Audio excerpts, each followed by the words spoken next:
All right. I think, oh, hello. There's my game window. Okay. Whew. Always a concern with older game titles. They may not capture very well. Anyway, good time zone taters, wherever you happen to be. Ratmos, congratulations on being first. Thank you very much for showing up and for your support. Tonight, we are going to be starting off, I've been looking forward to this one for a while. So, last year I found out about a kind of informal but community event called DOS Ember, as in DOS Ember. You may have noticed from the stream title. And the crux of it is, for that month, you play through like old school DOS games that originated on DOS. They're okay with you using modern ports or fan patches or, you know, whatever else you got to do to get these old games working, because they can be rather cantankerous. And once I found out about this event, I knew I wanted to play Quest for Glory 4 Shadows of Darkness. I love the Quest for Glory series. I grew up on them. It's a little hyperbolic because, well, I'm going to yap about this for a minute, so deal with it.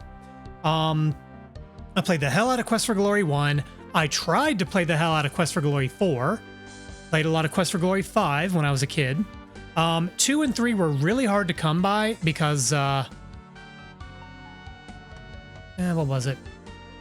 1 had a fairly updated port that you could buy at the time. And I actually played it on a Macintosh, and that was readily available. But 2 and 3 were not really available much. And honestly, the only reason I got a copy of 4 because I had a friend from whom I borrowed the game, and I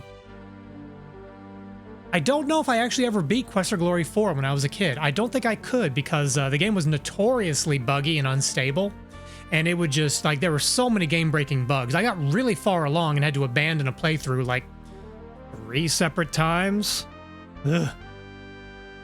And then Quest for Glory 5 was, that one was native to Windows, so that one was easy enough to play. But yes, I've been wanting to play Quest for Glory 4. This one would have also been very appropriate for the month of October since it's very horror-themed. Yeah, that's what we're doing tonight. I'm going to talk about the game a little bit more, but I do want to do a little bit of housekeeping. First off, our charity donathon benefiting the Lost and Found Youth Organization is still ongoing. We have reached $220 as a community. That means we've unlocked a whole bunch of stuff, all of which is live now. All of which is live. So the Bald mode is available as a redeem now. Bald Reku is real and he can hurt you. I've already got a poll up over on my Discord. Let me plug that now. If you want to have a say in what game I play next, hop over to my Discord. I've got a poll running for the next 2 weeks. There's a pretty good variety. I've got a couple of shooter games. I got a couple of puzzle games, and a couple of RPGs. I feel like I've got some pretty wide net on that. So give me your input. Beyond that, let's see. Yes, the text-to-speech potato is live. You can now have a potato come in and say stuff if you want for points. And the next milestone is going to be at $250, at which point I'll arrange some kind of community game night. It's probably going to be, depending on how many people are interested, I'm going to try to pick something with a low barrier to entry. Something like a Jackbox. I own most of the Jackboxes, so nobody else will need to buy a copy. And at $300, well, I don't really have a milestone for that, but I am triple matching all community contributions up to that point. So, yeah. So as of right now, I'm going to have to cough up 660 of my own dollars. If you want to learn more about Lost and Found Youth, there is a linky... That didn't actually go up.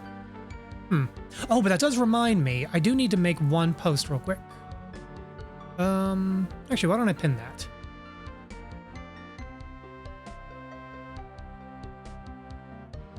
There we go. That's too long. Let's unpin that. I'll make a shorter one.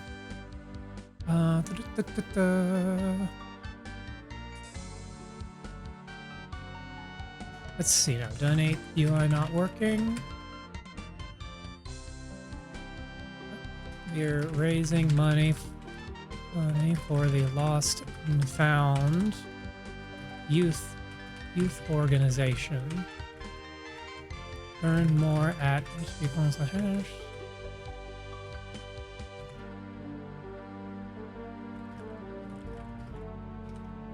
Either via the Twitch UI or at... Boom. Okay, that works. Let me pin this one instead. Aha! Nice. So, more about the Quest for Glory series. So this is the first kind of like crossover genre game I ever played, because it is part RPG, part puzzle game. And it's very much like the classic point and click adventure games like King's Quest or Monkey Island, but there is an RPG level stat system involved. And when you start the game, you pick a character class. So there are generally 3 classes you can choose from. Wait for it to show up. There we go. You have the fighter, who, it's what he says on the tin. Big, burly guy, does a lot of punching and fighting and swords and stuff. Violence first, ask questions later. You have a magic user, who is the wizard class. Physically weak, but they have a pretty wide variety of spells they can use to either defuse or have alternate solutions to a puzzle. And then the thief, what it says on the tin. Very sneaky, very steely. Still pretty fragile. I think probably the weakest combatant of the 3. But if you play your cards right, you don't have to fight. And throughout all of these games, each class has different unique solutions to every puzzle. So like, if you come across a locked door, you know, the thief could just pick the lock. The magic user could cast a spell to unlock the door, and the fighter could just go Kool-Aid Man and just break down the door. Or some combination thereof. There is also a 4th class, which is not on this window. One really cool thing they did with this game series is you can carry over your character. Did I just hit the mic? I think I just hit the mic. Bonk! Better safe than stupid. You can, when you clear the game, they didn't have New Game Plus. That wasn't really a thing. But you could transfer your save file to the next game in the series, and that will let you import your stats, a good chunk of your inventory, as well as like any magic spells you'd learned. And starting in Quest for Glory 3, depending on how you played your character, you could switch your class over to a paladin, who is basically a fighter magic hybrid, kind of like the classic paladin in like Dungeons and Dragons and whatnot. They're fueled by holy righteousness, and one of the mechanics with the paladin is they have an additional stat called honor, and that's what drives the strength of a lot of their magic abilities. So if you want to increase those abilities, basically, if you're going to play the class of the good guy, you got to be a good guy, or else your powers wane. I have been racking my brain for about a week now, deciding if I wanted to do a magic user playthrough, or if I want to do a paladin playthrough, because I know I've done a rogue playthrough, or at least tried to before the game conked out. I think I might have started, in fact, I know I at least started a paladin playthrough, but that was the one I had to abort because the game kept crashing. So I've never done a full magic user playthrough, but given the setting of Quest for Glory 4 and a lot of the stuff that goes on, Paladin does pretty well on this one. They've got some really interesting story beats that are unique to them. You can do them with the other classes, but you don't necessarily have to. So, and I'm still undecided. I was leaning towards magic user until I remembered the stuff that's unique to the paladin. So I'm going to take a sip of tea and think about it.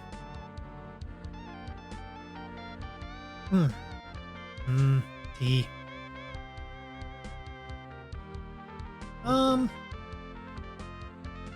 Yeah, we'll do magic user. So, do I want to use the import save, which is pretty high powered up? Do I want to start a fresh character? Let's roll a fresh magic user. All right, important thing. Oh, inconsistency. Okay, so on the class selection screen. Go back. Sorry. On the class selection screen. Wait for him to show up. Wait for it. I don't know why the fighter Kool-Aid Man so quickly. Here it says magic user, but down here it says wizard. That doesn't really change anything, but you know. All right, so yeah, you've got a wide variety of stats, and this is the default array for starting a fresh character. If I carried over my a save file from Quest for Glory 3, then my stats here would be different because it would be what I earned from that. So as a wizard, you don't have stealth, pick locks, throwing, climbing, or acrobatics. You have spells that can deal with a lot of these situations. Like acrobatic, well, yeah, I won't explain them all. So even though we don't have any of these skills, the only one that'll really hurt us possibly is stealth. There isn't really a substitute for stealth as a wizard, but I mean, differences in classes. Now, if you wanted to, you could level up an ability, unlock a new ability, and use that as your toolkit, because you do get some points you could, pardon me, spend to either improve some of your stats or get a new ability. I would often use this to splash into magic with one of the other classes, just to have a little bit more variety. But since we already have magic, what I'm going to do is I'm going to, let's see, I'm going to level up my communication skill. I'm going to do intelligence and a little bit of magic, which honestly, that suits our kit. These other stats will go up naturally depending on our play style. As a wizard, we probably won't get very much, we probably won't get that much agility. I don't know about luck. I don't actually know how you improve your luck. But yeah, intelligence, magic is what we do. Communication is always useful. And yeah, let's go ahead and start. So, as the name implies, this is the 4th game in a series. And there is a continuing storyline. You are the same hero progressing from game to game. I've only ever played Quest for Glory 3 the once. And at the end of Quest for Glory 3, well, okay, one more thing, and then we'll actually start the effing game. Each game takes place in a different geographic location that's loosely based on, you know, common fantasy or mythology. Quest for Glory 1 takes place in not Germany. Quest for Glory 2 takes place in not Saudi Arabia, or it could be Egypt. Either way, not the Middle East. Quest for Glory 3 takes place in not Africa. Quest for Glory 4 takes place in not Romania. And Quest for Glory 5 takes place in not Greece. At the end of Quest for Glory 3, we just saved not Africa, and there was a big old banquet, hip hip hooray, yay, we did the thing. But then all of a sudden, a magic portal from somewhere appeared and sucked us into it. And in the final credits scene, the final scene, there were these 2 shadowed figures watching us get pulled into the portal. That's the end. So when the game starts, you're about as fresh as the hero is. What the hell happened here? So don't worry, you're not missing anything.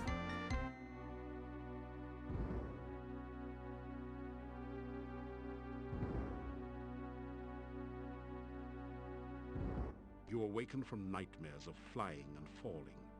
You find yourself in this strange place. The only illumination, an eerie green glow. Oh, hero of Spielberg, where are you now? Well, now we're in Mordavia. Hit People Guy, I am so glad you're here. Thank you again for donating on I forget if it was Saturday or Sunday, but I was in the middle of a collab and I couldn't do the whole regalia prize wheel and all that. Once this narration is over, Blazes, can you get out of here? No, make that 5 burning questions. wait for that. What city did your luggage end up in this time? Okay, so if I recall correctly, you donated $10 previously, and then an additional $20 puts you at the $25 thingadoo. So I think we did probably the dunk tank and pin item and all that. Would you like to upgrade your reward and directly choose my punishment from the punishment wheel? You may either do that, or you can do a repeat of 1, 5, and 10. Your choice.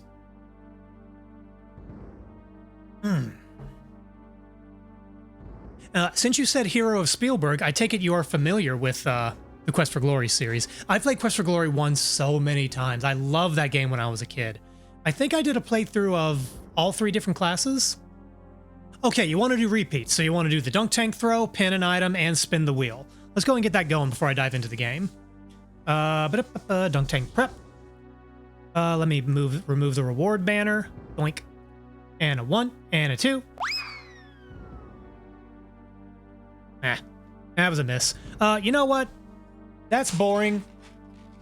And because that was a reward for as part of donating money, I will do a bamboozled once I finish the other rewards. Not hit people with ball guy. This is true. Okay, let's see. So that is the dunk tank throw. Because that was a money donation, I'll still do a bean boozled afterwards. Next up is a pinnable item. Pick a sticky and picky where you want it to go-y. Standard rules, I will not put it directly on my face, but like ears, hair, clothing, wherever. You know, pick where you want it and it'll go there. While I take a sip of tea. Okay, so you want the little like gloom face on my ear. Okay, I can make that happen. Wrong one. Here we go. Picky. Here we go. And let's just pin that right there. Something like that. Let's make it a little bigger. On just the tippy tip. Something like that. Okay. And then, regardless of the result of the dunk tank, you do get a spin on the wheel. So let's go ahead and do that. All right, what do we got?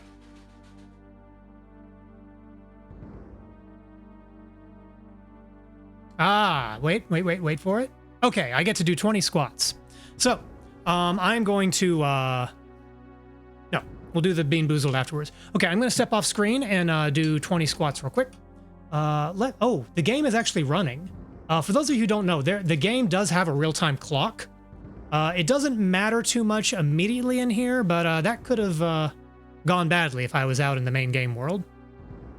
Oh, what is your sour candy? I'm a sucker for warheads. I have a bag of final boss sour candies, sour green apples. It's supposedly the most sour flavor they have. This is recommended to me by a friend over on the Eldenwood server, and it's actual like dried fruit covered in like a little bit of sugar and citric acid. Honestly, they're kind of good, but occasionally you get an extremely sour one that achieves the desired effect. Okay. Creature is staring me down, so I better go do these squats. One moment. Yoink. I will do my best. All right.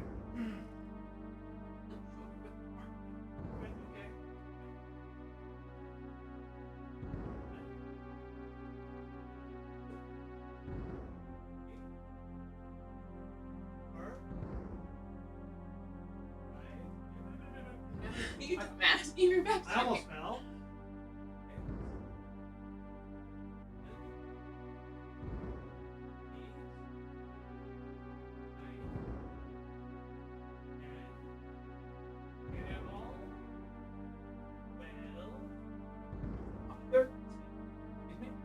Not to the bottom.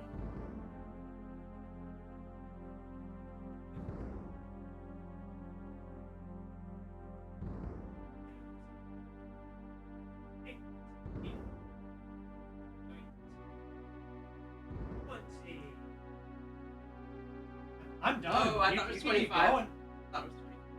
Nope, it's 20. I'm gonna make you eat shit. Let's see now. Ass to grass. I'm gonna call those close enough to ass to grass. Okay. And let me look at the box real. Oh, I already got one. Aw. Do you want to pick it? Doo-doo flavor. Might be stink bug or toasted marshmallow. Okay, so I am either holding a stink bug or a toasted marshmallow. Let's find out.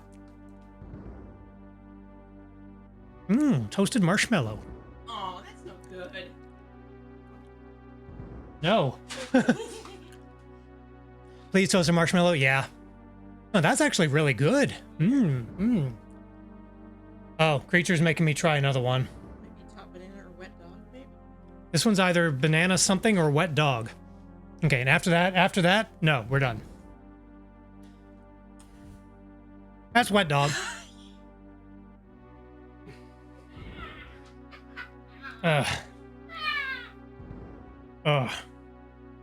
The worst ones, the ones I hate the most that I've tried so far, are either like dead fish or like barf.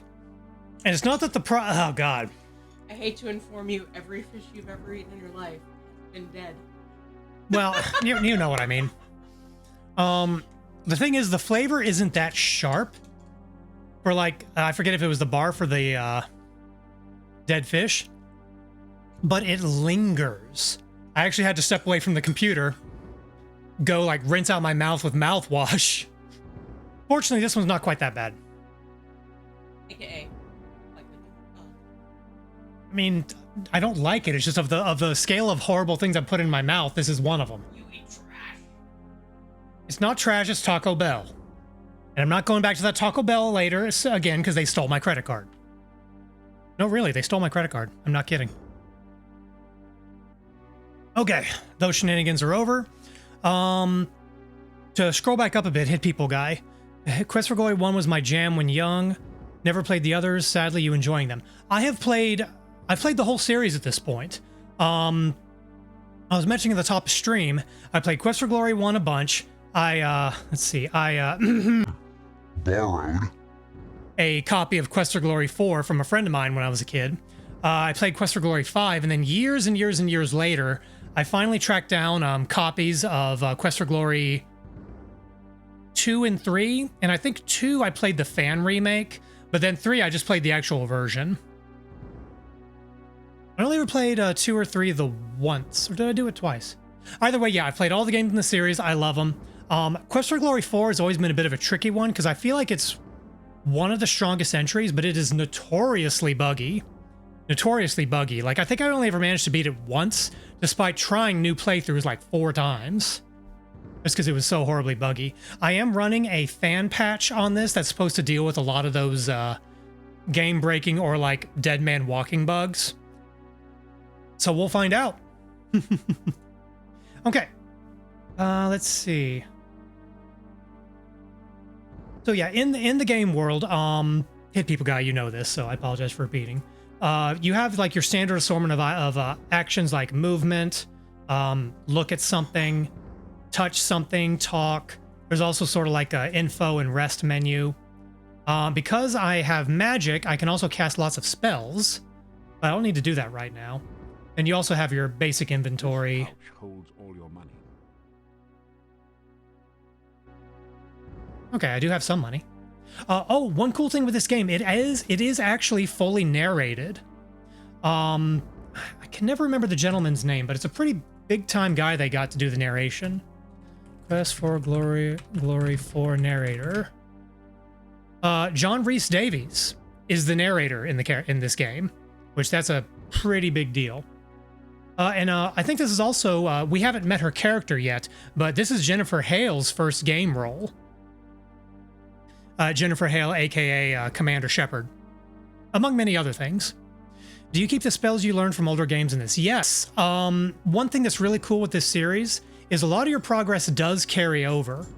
You can transport a save file from game to game moving forward, and it'll carry over your stats, any magic you've learned, most of your inventory. Some items don't carry over. Like in this case, we carried over almost nothing from Quest for Glory 3 because at the end of the third game, you know, we save the world, hip hip hooray, but then all of a sudden this magic portal from God knows where just sucks us in and drops all our stuff. So this is where we're picking up from. Okay, so I'm going to look at my surroundings for a little bit. What is this weird skull?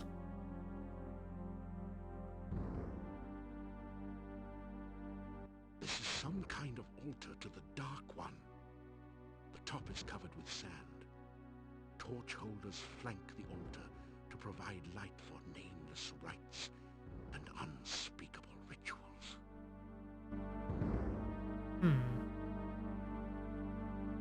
Oh, one cool thing they did. Raleigh B. Capping, good to see you. Yeah, fortuitous timing. All unspeakable ritual you, John Rhys Davies. Is it really a Twitch stream if you don't log in at an inopportune moment? You take the torch. Oh, we have a torch now. Didn't your mother ever tell you not to play with matches? Well, the same rule applies to torches as well. You touch the two unlit torches together. So we have a torch, but we can't light it. We're that way yet. How you doing, my handsome bro? Well, thank you. We're doing well. We're just getting started with the game. I've spent most of the stream so far catching up on like dunk tank and punishment wheel shenanigans, and then also just yelling about this game for a while because this is a game series I played when I was a kid, and once I found out about the Dawsember, not really a community event, but like folks sort of figuring, you know, hey, let's play a bunch of DOS games in December. I've been wanting to play this. I've been looking forward to this for a year. Golden coins, each have a crown stamped onto them. Oh, more money. 13 small copper coins, each stamped 1 kopeck. Aha! Okay, so now we have a weapon. You are in a large cave. That did. Let's see.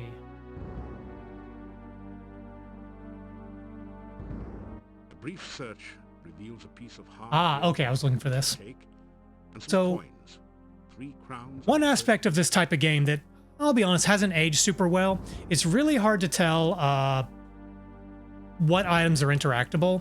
Like, I'll admit, I'm spoiled by modern conventions where, like, you can often hit a button and it'll highlight what you can interact with, or, like, it'll mouse over and give some sort of visual feedback. This game has a couple of points that are pretty, shall we say, fucky-wucky about that. Like, case in point, I clicked on this corpse right here, but I could also click on this corpse right here, and they have different loot. So we picked up a gray rock, which is flint. So we can now use the flint to light the torch. Let's see now. You vaguely remember something about using flint and steel together. So let's go ahead and light our torch. You strike a spark with a. Aha! Anytime you hear that little fanfare, that means you've gotten completion points for like solving puzzles in the game. Like right now, our score, we have 8 points. I don't know what the total is for the game as a whole. In a long time since I played this. Oh, why don't we go ahead and save our character? I'm gonna call this 1,000 points. Wow, that's a lot. We got a long way to go.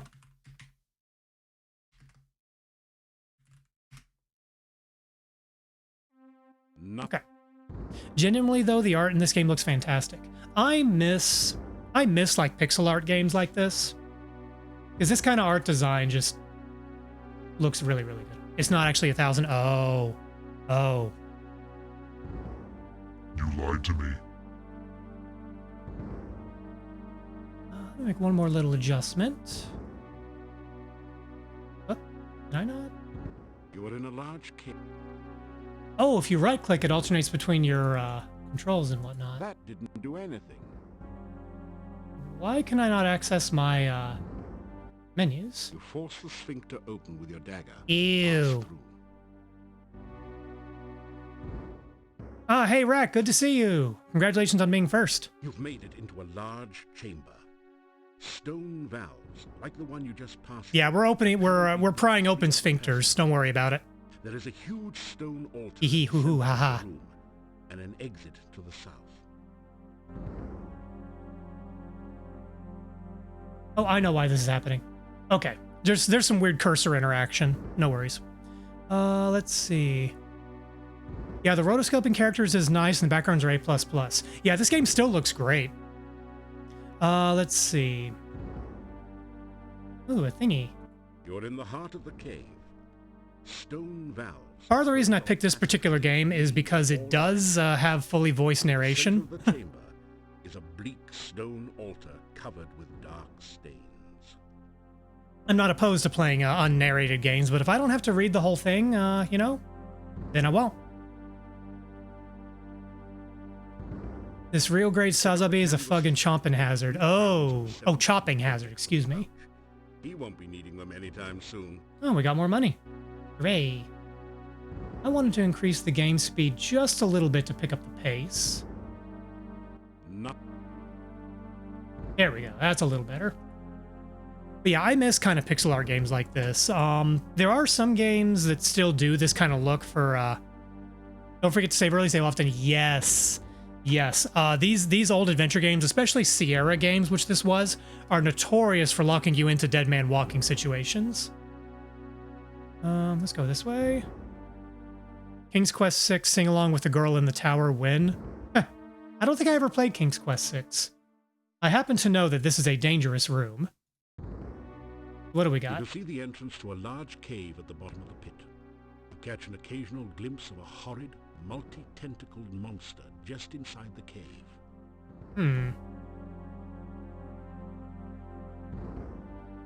There is a wide ledge of stone near the opening that leads back into the heart of the cave. There is a broad...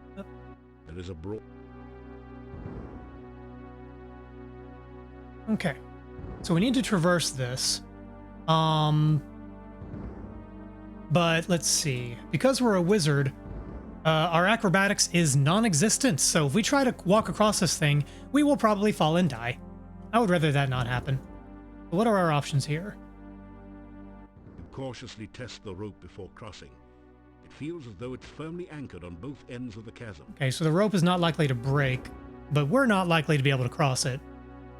Can we fly? It would be nice work if you could get it, but you don't know a flying spell. The best you can do is to levitate, but that just takes you up and down, unless you can find a way to let the wind help you. Yeah, so of our magic spells, we have Open, which unlocks things. Detect Magic, which is very situational, but it does what it says on the tin. If there's anything magical in the room, it'll light up. Trigger, which triggers things. Like if there's a trap in place, we can use this to set off the trap remotely. Things like that. Dazzle, it's a flashbang. Zap powers up our... Oh, we're already getting rated in. Holy crap-oly, who do we got? Iokas, good to see you. Hey, thanks for coming by. You're still playing Dark Cloud. You were playing that the other day. Yes, those of you rating in with Iokas, I am Rekujiro, Love El Papoto and Punmeister Extraordinaire. I do variety gaming. I do Gunpla stuff. Tonight, You've defeated Dark Cloud. Congratulations. I never actually played Dark Cloud. I had a roommate in college who played Dark Cloud 2. I can't do the bonus dungeon because of the memory card problem. Oh, no. Oh, so you're playing it on original... Wait a minute. There are 2 rats. There are 2 instances of rat. There was one here and one there. Now there's double rat. Now we have the rats most. Let's see. Vero, I can't stay, but I think it's real cool what you're doing. Best of luck. No worries. Go do what you got to do. Yes, standard protocol for raiders or folks coming in. If you need to get away from the computer and tend to meet space, do what you got to do. That's totally fine. Otherwise, feel free to hang out. We're just getting started. I was playing on PC, but the emulator failed to detect my memory card file. Oh, no. I haven't done too much with PlayStation or PlayStation 2 emulation. I've debated...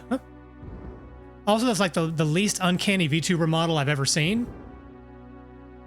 I think that's a compliment. Thanks. Now, my VTuber character is very loosely based on a Final Fantasy XIV character I've played for like 10 years or so. I figured as much. Let's see. Yeah, I think it's a good thing. That's true. I guess uncanny is generally considered a negative. Yeah, FF14. I'm actually taking a little bit of a break from it right now, but I've been playing Final Fantasy XIV since like patch 2.5 or 4.5 or so. Like just when they introduced Gold Saucer is when I first started playing. Let's see. I never had any issues with a PS2 game until now. I'm sorry to hear that, Iokas. That's one thing that bugs me about trying to play like certain games emulated. Like it works great until it doesn't, and then you're just kind of SOL. If I ever replay Xenogears on stream, I may try to work out an emulator, but that would be a very brave endeavor on my part. I'm not quite there yet. I first tried it when Heaven's Ward dropped. I bounced off of it. Came back after Shadowbringers. Now it's like my favorite game. Oh my god. Shadowbringers and Endwalker is just chef's kiss. I think Shadowsbringer is the stronger of those 2 expansions, but holy crap, like masterwork after masterwork. Very good time. I'm glad you were able to really get into the game. I loved it. But I needed to take a bit of a break. I finally beat Dark Cloud, so my time with speed was only 20 years, so it's still a win. Hey, a win's a win. What was I doing? Oh yeah, going through our magic. So the zap spell powers up your weapon and it does more damage, but it's only for a single charge. Calm does what it says on the tin. It puts out an aura of calmness, And so long as you have not attacked a creature, they won't aggro on you, or at least they'll give up pursuit for a moment. More of a get out of dodge spell than actually like change their mind. Flame Dart. It's a small fireball. Fetch is Force Pull. You can pick up small objects. Force Bolt is, well, Force Bolt. It will do damage, but it's more about like not kind of like Prestidigitation for knocking things off tables or hitting remote physical switches. Levitate is what the narrator talked about just now. You can go up, you can go down, but you can't move laterally without something else. Reversal of Reflect Magic. Juggling Lights, what it says on the tin. It generates a source of lights above your head. And lastly, we have Lightning Ball. It is Flame Dart, but much more powerful and more expensive to cast. Okay, so what did he say? Now, what do I have in my inventory? Piece of cloth. This is a 1 yard square piece of canvas cloth. So I can see from here, and I happen to remember from when I was testing this game earlier, it's very windy in this cave. So we can levitate up and down, but we don't have a way to move laterally unless we happen to have a sail. So we can levitate into the air.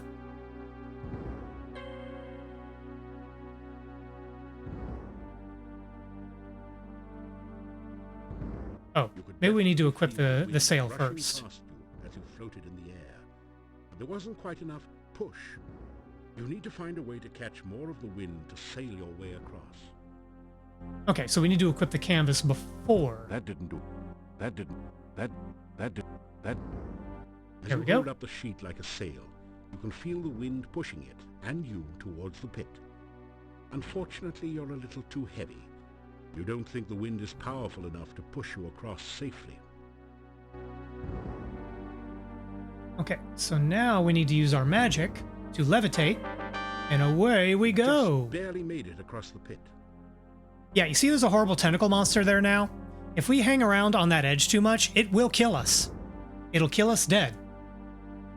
Boy, I hope we don't have to deal with that tentacle monster again. What are the odds? We are now out of the cave. You slip through the mouth of the cave, just in time to avoid being crushed by its closing jaws.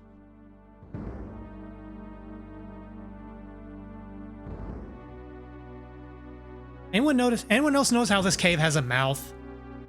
You are alive. Only one person has. Jennifer Hale, everybody, in her first video game role. Who are you? How did you get here?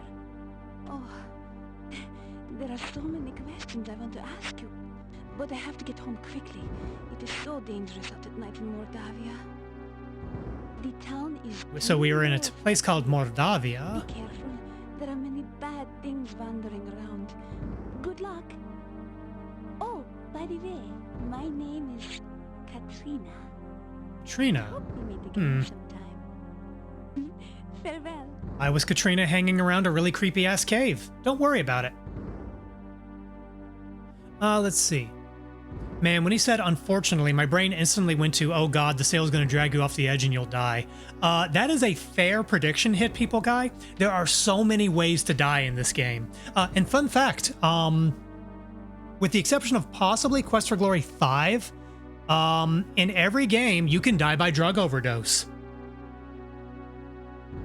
In every game, there's at least one form of illicit substance that will kill you if you overindulge. So, practice moderation and practice safely, kids. Moral play. Well, let's see. In Quest for Glory 1, there is you can go to a bar and they serve a drink called Dragon's Breath that'll just incinerate you on the spot. There are also magic mushrooms out the wazoo. I don't remember Quest for Glory 2 or 3. And I don't remember what the lethal thing is in this game. We'll come across it eventually. Let's see. Oh, no way. I loved her as Rivet in Ratchet Rift Apart. I enjoyed that one. I played most of the Ratchet and Clank games. I didn't realize she did the voice of, I can't remember her name, but the female lead. We have Ravenloft at home. Yeah, this is a very Eastern European inspired environment, which I guess that's kind of what Ravenloft is. Like vampires, ghouls, werewolves, all that fun stuff. Okay, now that we're out of the cave, I'm going to save my game again.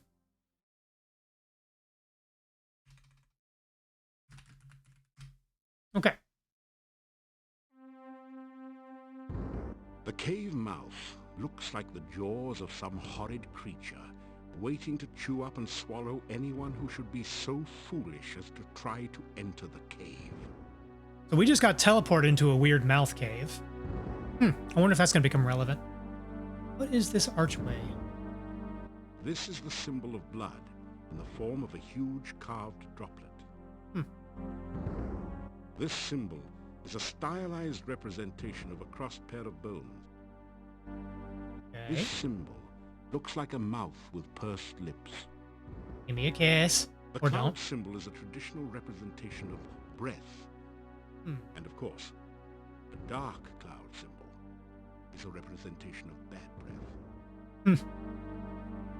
This strange symbol is the traditional magic representation of the senses. This looks like a throbbing heart. How are the audio levels, guys? I raised the gain a little bit just to make it easier to hear the narration. This symbol is really abstract. You may have seen it once before, described in an ancient book. Seems audible to me. Sign Okay, good, but it's not too loud. or one's inner nature. A long crack has developed near the base of the archway, although it still looks stable. Lots of sibilance in their talking. Yeah, no, that is true. That is true. The audio quality of this game is kind of low by modern standards. Like, this game is... When did this game come out? Let's see. Quest for Glory 4 release date.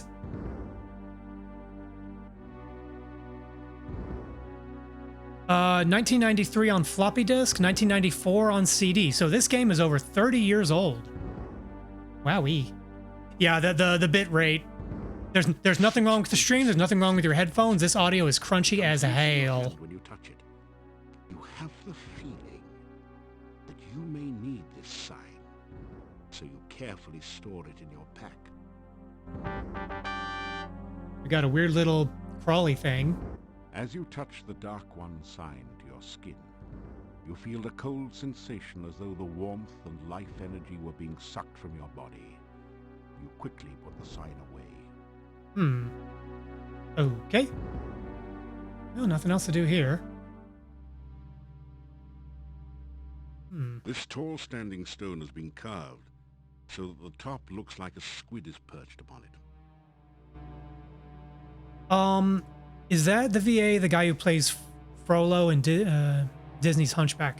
I don't know if that's the role he plays, but it is John Rhys Davies, who has done a whole lot of things. Sorry. Yeah, John Rhys Davies, who has done many, many things. It is quite possible that was him. I'm not that great at matching voices to roles, but yeah, they have a pretty big cast, pretty big name cast on this. A lot of industry veterans. Oh, that reminds me. I need to post...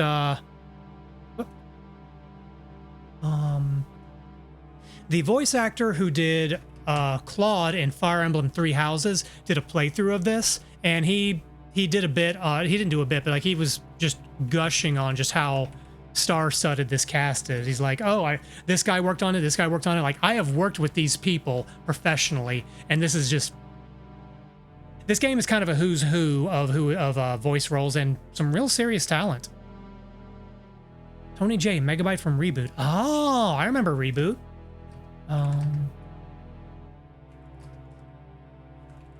Okay, go ahead and continue with that. Down the archway. The path is dripping with slimy goo. You're having a hard time maintaining your footing on it. Can I levitate down? You can't quite reach it. You can't... That... It does... John Rhys Davies was Sala from Indiana Jones, and Gimli. Yes, Gimli is the role that I mainly know. Let's go down the thing. Oop. Oh, we're slipping.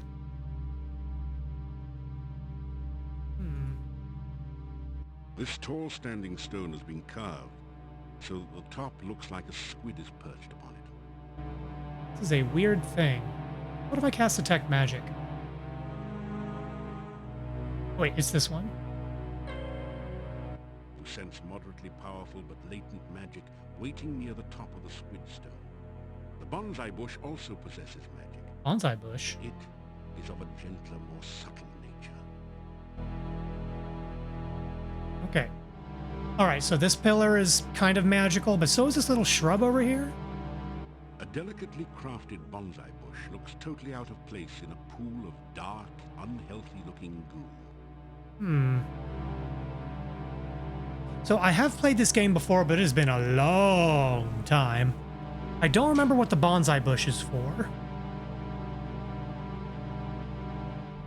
I wonder if I can fetch it. Come here, shrub. The bush seems to be stuck. It looks as though it is caught in the rocks. I wonder if I can knock the, that's not it. Force bolt, here we go. I can knock the rocks loose. That loosened up the rock pile somewhat. You didn't hit it with enough force to completely clear the pile. Ow. Thank you. Let's try that again. There we go. You blast the rock pile with a force bolt. Blasty blasty. All right, let's get a shrubbery. So, encircles the bonsai bush and gently draws it out of the grimy goo. Carefully clean the plant, then put it away. Yes, be very careful with the bush. Nee. Thank you, Iokas. Okay. I don't know what to do with this pillar right now. What if I rub the squid thing on it? The Dark One sign does look a little like the top of the standing stone. So you try touching the sign to the stone. You feel a resonance between them, but nothing else happens. That didn't. Yeah, that's not how you do it then. The standing stone feels rock solid. Let's see. Whoop. That didn't do anything. Mom didn't do anything. Let's see. How nice is it that the character doesn't have to be manually walked around the path? In King's Quest 1, 2, 3, you could always fall off those things easy. Oh god, that would suck so much. And I'm pretty sure there are parts of some of the games where like you do need to manually traverse, and if you click off, you will fall down, and it gets awkward. May or may not be instant death. I'm thinking of the Jester's Room in Quest for Glory 1, the one near the end of the Brigand Camp. You may remember that one. There aren't enough games that make you ask yourself, what if I rub the squid thing on it? Well, get used to the squid motif. You're going to be seeing a lot of that. That didn't. Can we actually navigate with mouse and keyboard if we wanted to? Nope. Okay, we got to click. The squotif. Well played. The heavy odor of decay overwhelms your senses and makes you feel slightly nauseated as you survey this gloomy swamp. The hummock has an unpleasant squishy feel, but at least it's more solid than the rest of the swamp. Oh, there's something grasping out of there. The decayed remains of a human Lovely. arm claw at you as if to drag you down to share its doom. Yeah, I'm just not going to go in there right now. Oh, what time of day is it? Oh, it's morning. Oh, sorry, that's mine. Perfectly normal swamp. Let me grab that. Hey, just to demonstrate, in almost every screen, there is something unique that can kill you. So why don't we, what if I go in there? What could go wrong? As you find yourself sucked into the thick muck, you realize that you're never going to be able to move in the swamp this way. You are so exhausted. Okay, it instantly drained our stamina just by even trying. And... oh, it's draining. We're out of stamina, so we run out of health. That last little thing wore you out so much it hurt. In fact, it hurt so much it killed you. Take it easy, Alex. Got it. Yeah, you can... There are unique ways to die in almost every screen. Now, spoiler alert, we will need to traverse that swamp at some point, but there's another way we can do it. Walks 5 feet in mud, dies. Just like me, for real, for real. Well, at least this place looks kind of nice. Now, we're in... From here, we can explore and just look around. We will be traversing a lot of this area, but I happen to know that it makes the most sense to make a beeline north.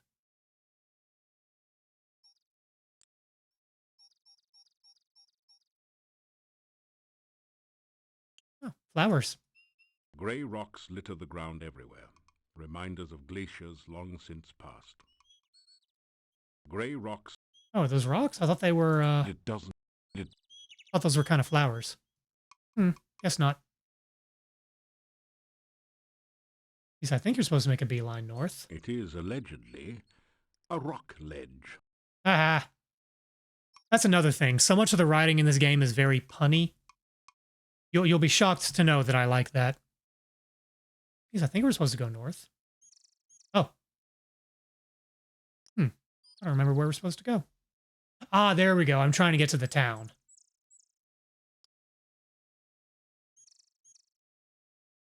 Okay, that looks like a nice little town. What do we got here? A scarecrow? The villagers have erected a scarecrow to keep birds away from the newly harvested corn. Corn!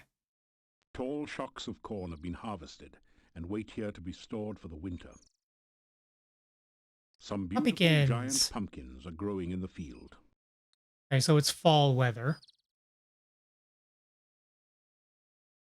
Yeah, let's go into town.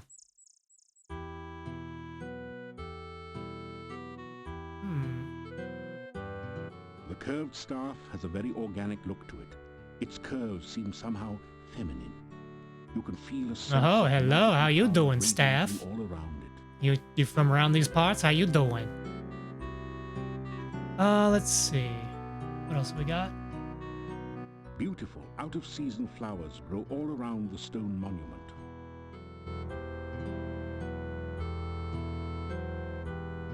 You pick some flowers and put them away.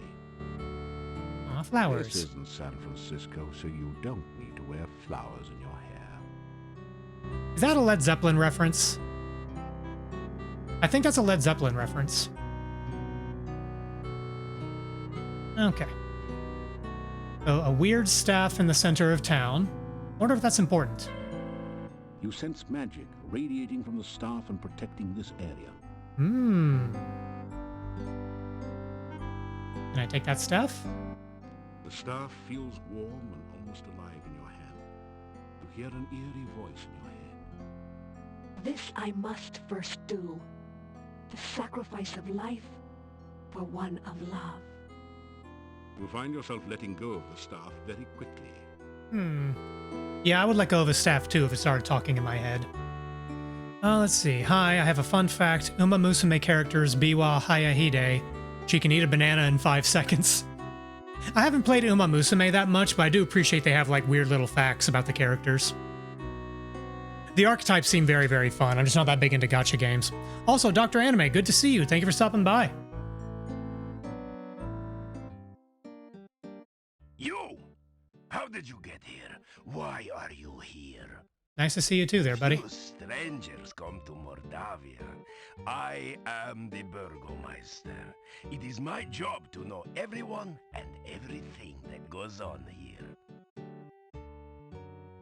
That is an interesting framing mechanism here. Like, again, we just got teleported here on a whim. We don't know who brought us here. We don't know why we're here.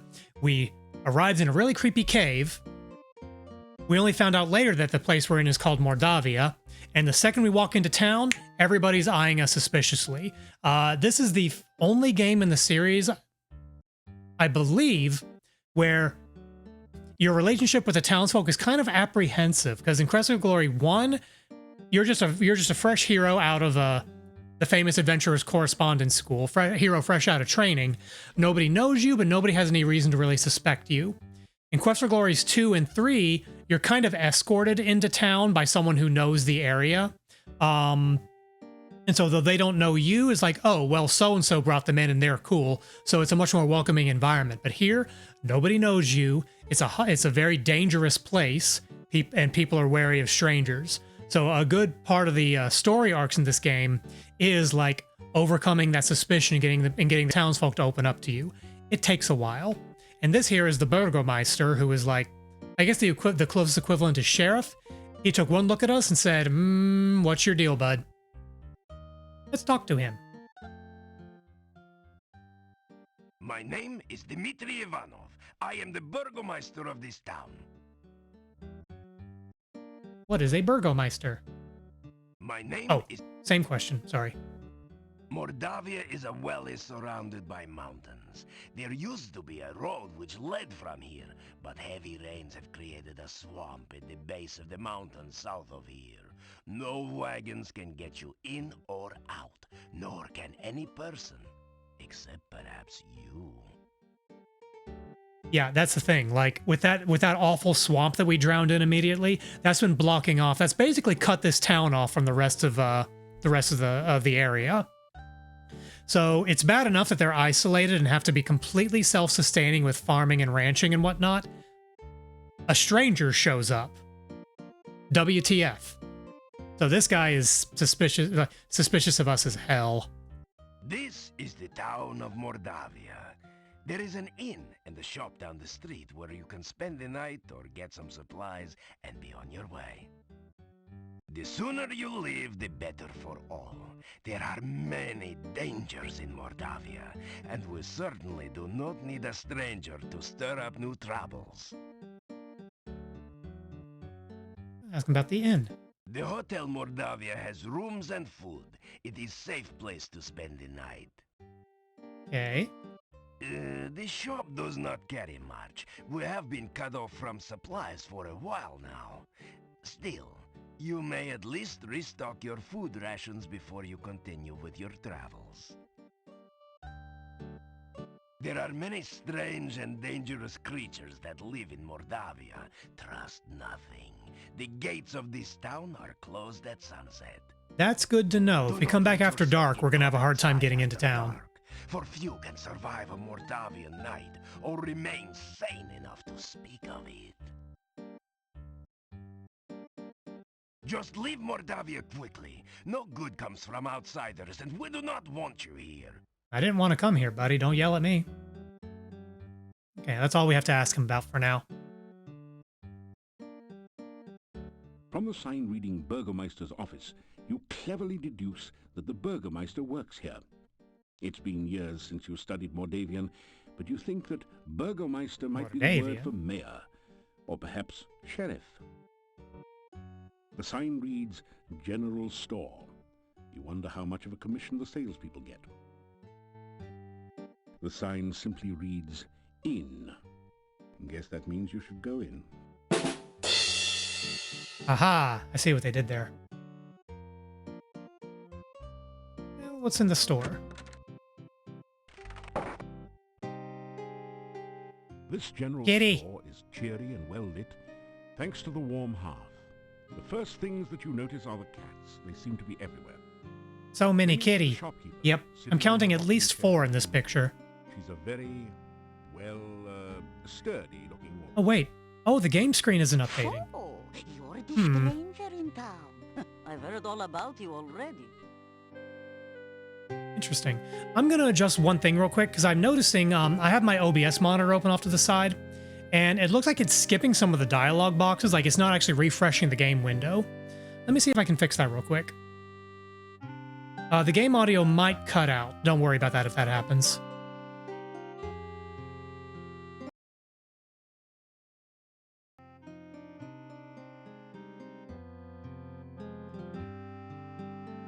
Okay, let me adjust my filters. Hopefully this will work better. Okay, I'm gonna keep an eye out for that. All right, so yeah, I'm counting 1, 2, 3, 4 kitties. You don't have any rations. You better get some food soon. Oh, that's another thing. You do need to eat food, otherwise it'll have adverse effects on your health. I'm Imagine that. Not eating is bad for you. The cozy cat conveys a calmness most common in comfortable confine. Ah, alliteration. The cozy cat. Another kitty? This is the store counter. It's covered with more cats than merchandise. I mean, I would shop here. The cozy cat conveys a calmness. There's a Blue Sky account that I check periodically called Bodega Cats, and it's just people, I'm assuming, living in New York City. If they go to a bodega and there's a kitty, they take a picture of the kitty. Let's talk to the shopkeeper. If you must know, my name is Olga Stovich. What's your name, stranger? And what are you doing in Mordavia? Lady, I'd like to know Tell her too. a few things about yourself. Oh, professional hero, huh? Easy to say, hard to do. We'll see. We've got our work cut out for us. Okay. How much money do we have right now? Okay, we can buy garlic, candy, oil flask, pie pan, shopping bag, hand broom. We need travel rations. How much money do we have? This pouch. 19 crowns. I wonder if it's 100 crowns to a kopeck. Rather, 100 kopecks to a crown. Let's find out. This I'm gonna pouch. buy 2 or 3 sandwiches and see what we got.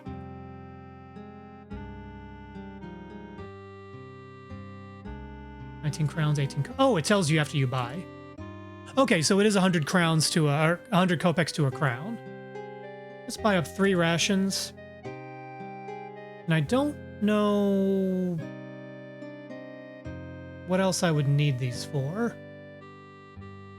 So I'll save the rest. First select.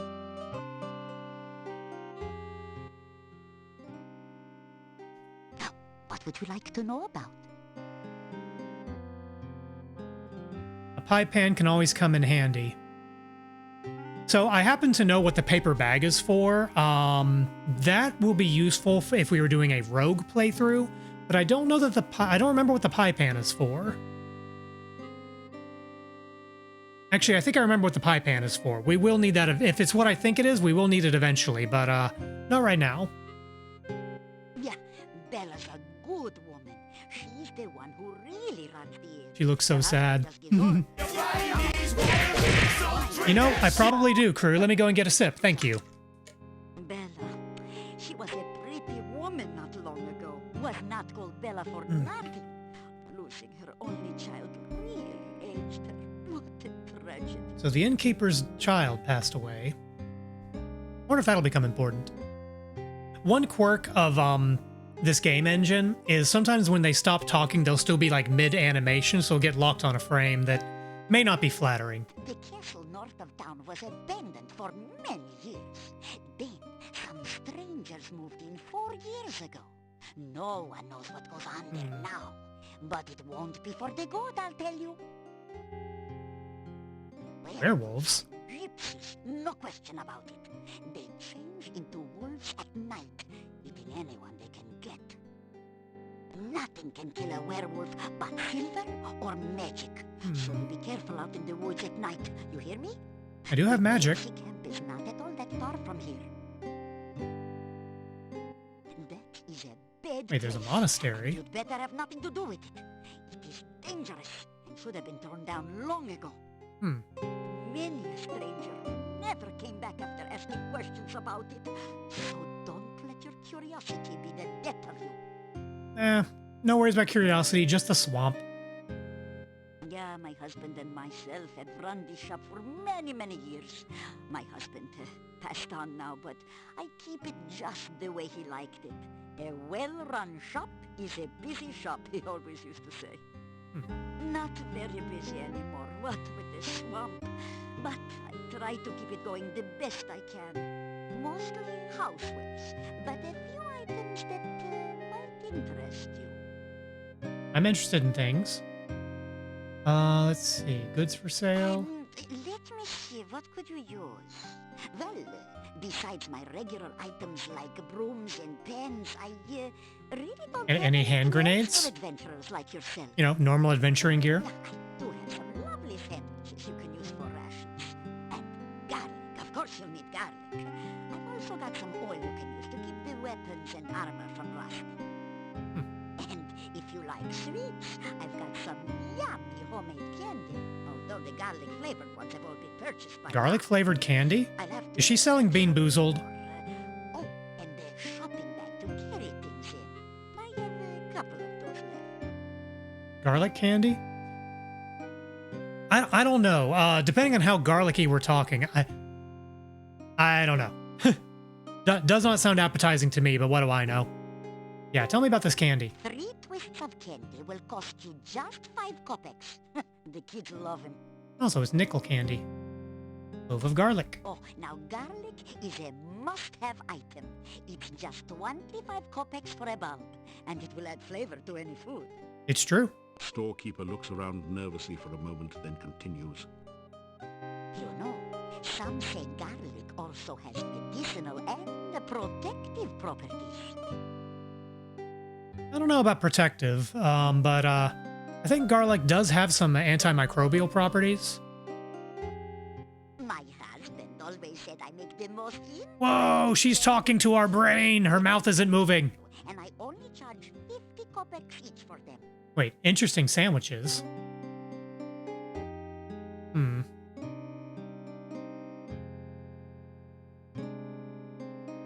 gonna move on. Oh no, are they mystery meat? Well, we have 3 of them, so I'm gonna take a look. Rations, you have 3, each weighs 20 These quarks. avocado and garlic sandwiches are the strangest adventuring meals you've encountered. Still, they do last a long time and will keep you from starving to death. Of course, you may wish you'd starve to death if you have to eat them too often. Avocado and garlic. That's Are these like guacamole sandwiches? Which I like guacamole, but okay. So I do need to take a break in a minute, but actually, yeah, okay. All right. I'm gonna go ahead and take my first break of the evening. Just in case some of you are thinking about clicking away elsewhere, some of the funniest NPCs in the game are who we're gonna run into next. These guys are a riot. But yes, I'll be back in a moment. Get up, get some water, do a stretch, do what you gotta do. I'll be back shortly. Yoink!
Shut up and take my money.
And I'm back. Hit people guy. Hit people guy. Sorry, one was... there's the button. Hit people guy. I saw what you did. I saw what you did. You thought I wouldn't notice because I was AFK, but I know what you did. Thank you so much for donating again. I really appreciate the support. That puts us at $250. That means I will have to arrange a community game night of some kind or another. Details for that will be posted over on my Discord. And again, depending on how... I'll announce it well in advance so folks can plan around. And depending on how many participants we have, that'll determine what game we play. I was mentioning this at the top of stream. I'm probably lead towards something with... Ow! Ah, Nerdzilla, good to see you. Let's see. Something with a pretty low barrier to entry for most people, like a Jackbox. I own most of them already. But yeah, thank you so much for the support. So the community's pitched in $250. That means I'm going to throw in $750 of my own when we're done. And there is still room left on our goal of $300. That is the point at which I max out my my personal matching. Just saying hi before I head to bed. No, thanks for stopping by, Nerdzilla. I hope you rest well. I'm having a really good time revisiting an old, would I call this a favorite? I guess the series as a whole I would call it a favorite. It was one of the formative games of my youth. But yeah, thanks for stopping by, Nerdzilla. It's always good to see you. Hit people guy. Because you have donated over, I think at this point you've donated $60 in total. We did something a little special for the $25. I gave you a chance to re-roll. But at $50, you unlock the highest, the greatest gift I can offer, which is a photograph of my cat. Let's see. Yeah. Let's see. I don't think you're on my Discord, but I can message you through... would it be all right if I message you on Discord later? I can find you elsewhere. I will be sure to send you one in return. Oh, we're trading cat pics. Awesome. Cool. All right. I will do that in the next couple of days. Thank you again for the support. All right. So where were we? Ah, we're going to go to the inn. Hee hee. Hoo hoo. Ha ha. This is notorious. Well, notorious is the wrong term. As my dear departed Boris used to say, may the winds blow fair at your beck. Apparently her late husband was very big on sayings. I missed the cat girls in this.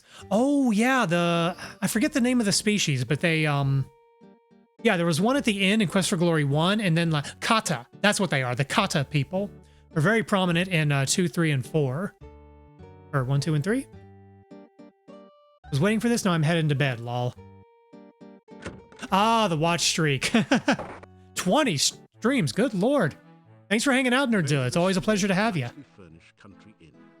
Stairs lead up to the guest bedrooms. The floor is covered with sawdust and peanut shells. The barrel contains the few shells that manage to land in it.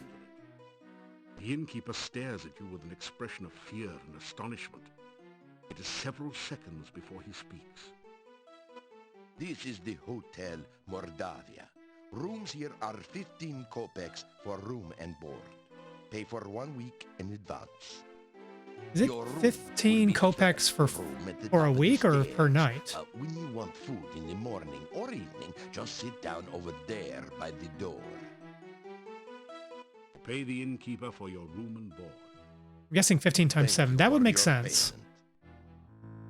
Let's look at our purse and see what it was. This pub.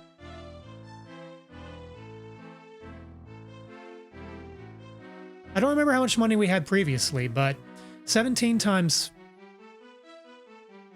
Oh, wait. Oh, it's kopecks, not crowns. So really, it's only like about a crown and change.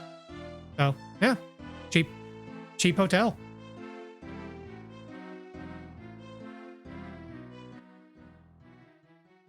Actually, let's talk to these guys first, then we'll talk to the innkeeper. I was going to mention this before, but I got distracted. So one thing they did in this game, I don't think they did it in any of the others, the little action cursors are animated. So it's like little feet, you got little feet walking around. For eyes, you have like a little like creepy monster eyeball. The zombie hand is doing a grasping. And you got little like bitey vampire teeth. I wonder if that means there are vampires in this game. What are the odds? Let's go talk to these wacky guys. Actually, wait, let's look at our surroundings. The innkeeper looks rather grim. Life in Mordavia has obviously not been kind to him. 3 of the townsmen huddle together. They keep looking in your direction as they talk. You suspect that they are saying something not particularly complimentary about you. This giant wild boar's head is a trophy of the Burgomeister's last boar hunt. That must have been one impressive boar. Big boar. Braids of garlic festoon the walls, lending their pungent aroma to the room. Judging from the menu here, the innkeepers are trying to use it all up as quickly as possible. Yeah, so they have plenty of garlic to go around. I am Hans. Pleasure's all yours. I'm a farmer of pumpkins and corn and a person of great importance here in lovely Mordavia. Listen, I'm telling you, Igor's death must be avenged. Oh, this is a bug. That's the wrong line. Pleased to meet you. I'm Ivan, an elephant herder. Unfortunately, there are no more elephants in Mordavia, so business has kind of fallen off a tad. So what's funny about these guys is one of them's doing a Jack Nicholson impression. One of them's doing a Rodney Dangerfield. Yeah. Because it is a bad Jack Nicholson impression, and I can't place what the third voice is. These guys also go wildly off script.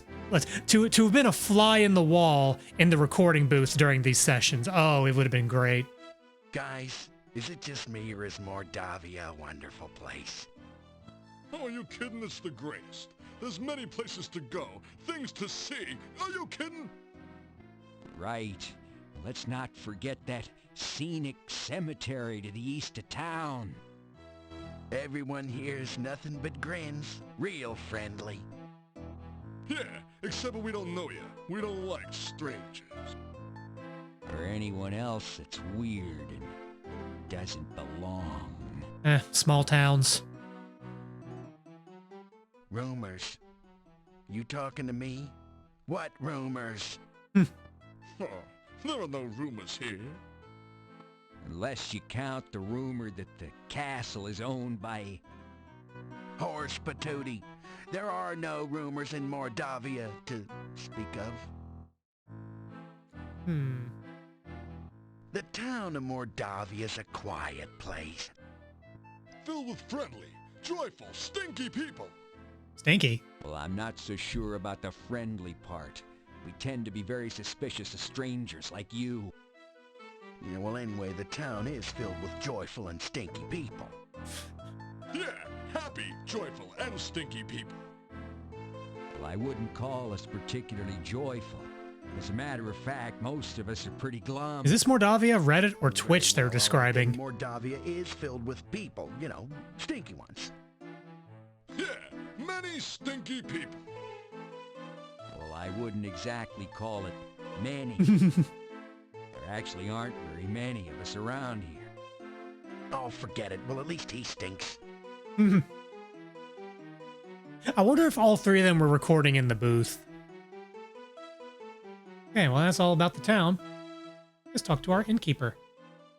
The Hotel Mordavia has been in my family for generations. It is the only place to be when darkness falls at night.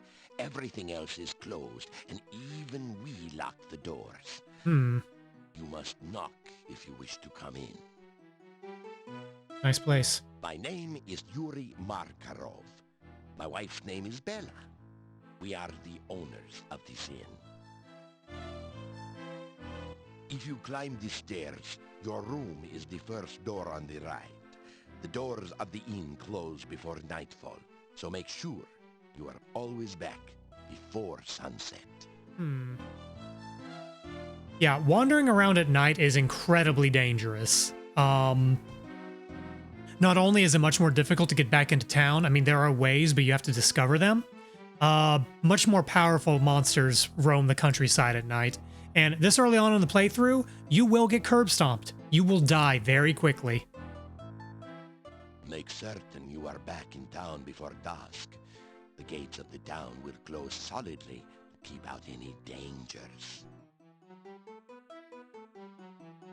The Burgomeister is the mayor of the town. You will be wise to listen to what he says and stay out of trouble. There is not much for sale at the shop next door, but you may find something you need there. Like garlic or sandwiches, or just go pet the cats. Lady should open up a cat It cafe. has been abandoned for many, many years, but it has a bad reputation. No one in town will go near it. And if you have any sense, neither will you. There are many ill things that roam this valley by night. Make certain that you never have to meet them. Never venture into the forest by night.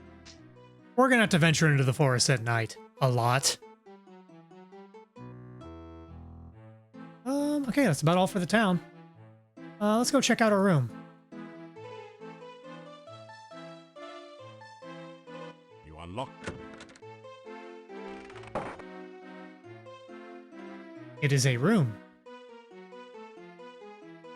What time is it? Oh, it's still early in the day. Yeah, we don't need to rest yet. Okay. So yeah, this is the room. You can come and rest here. It is safe. Oh, the buddies left. Even get a snack.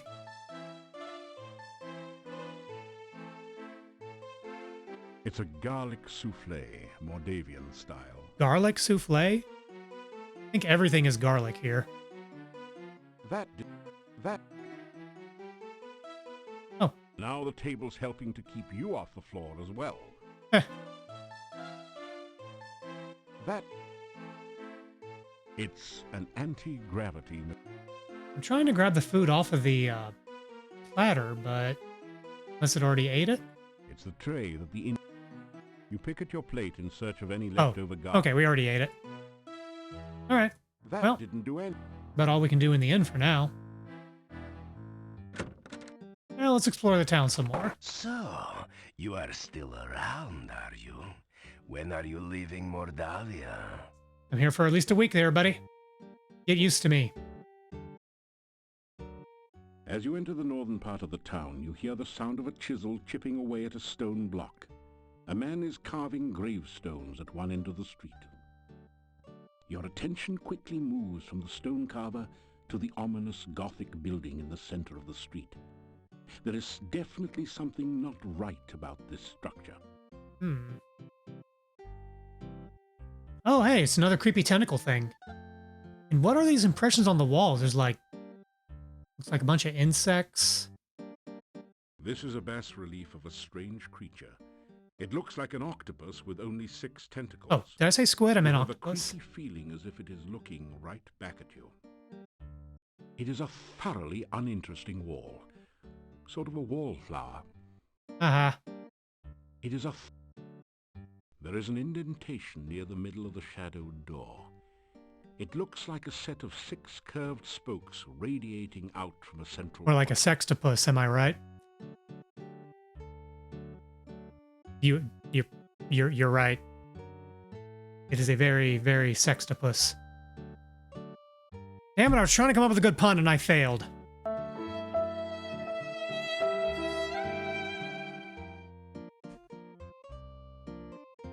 Yeah, let's go talk to this guy. Oh. This looks like a character. Igor. Just Igor. So this guy's name is Igor. Building was Adventurers Guild. No adventurers, no guild. I like this guy's voice performance. Town Mordavia. This north part Something of very like Sesame Street or Muppet about him. Oh, this day job. Also work graveyard shift. Little graveyard humor there. Oh, Kermit. Yeah, it is very Kermit. Igor dig graves in cemetery. Igor put dead person in grave. Igor cover dead person with dirt. Igor put headstone on grave. Oh, plenty job security around here. Business is piling up. Little graveyard humor there. Yeah. I like Igor. Igor's funny. Oh, Igor not hear rumors. Igor not no stranger in town. Igor not no doctor make strange things in lab. Igor not no funny man in inn not funny. Igor not know many things. Igor not hear many things. He seems oddly well connected. Well, maybe not connected, but well informed. Bad building. No, go there. Bad, bad, bad. Hmm. Well, everyone's saying don't go to this creepy, go into this creepy building. So you know what we're gonna do. Bad place. Very bad place. Go away. You'll be very sorry. Yeah, they tried to warn us. Let's ignore the warning. I just saved. You start to open the monastery door. Uh-oh. Oh, hecked. Nobody ever listened to Igor. That Hectopus has had the munchies ever since it got stoned. Fortunately for it, not for you, it occasionally gets its meals delivered right to the door. Oh, Hectopus, that's what they call it. Yeah, don't open that door unless you know what you're doing. Okay. So he said this was the That is a Adventurers small- Guild? This weather-beaten, boarded-up door once sported a painted sign, but you can no longer read it. The door is locked. Hmm. What did he say about an Adventurers Guild? Building was Adventurers Guild. No adventurers, no guild. Now, I happen to know that he's talking about the building right behind him. So this here is the Adventurers Guild. Every major town we go to in the series has an Adventurers Guild, and it's a good source of information about the local area, what kind of monsters are there. There's usually a couple of quests we can do there too. But yeah, this guild has been long abandoned, so the building is locked and in disrepair. So we'll need to go to the monastery adventure eventually, but not right now. Oh, it's a dude. Hey, dude. Old dude. I am Nikolai. Have you seen my Anna? Anna. Have you seen my Anna? I am looking for Anna. Have you He's only seen interested in looking for Anna, or Anna. So, don't really have much else to say.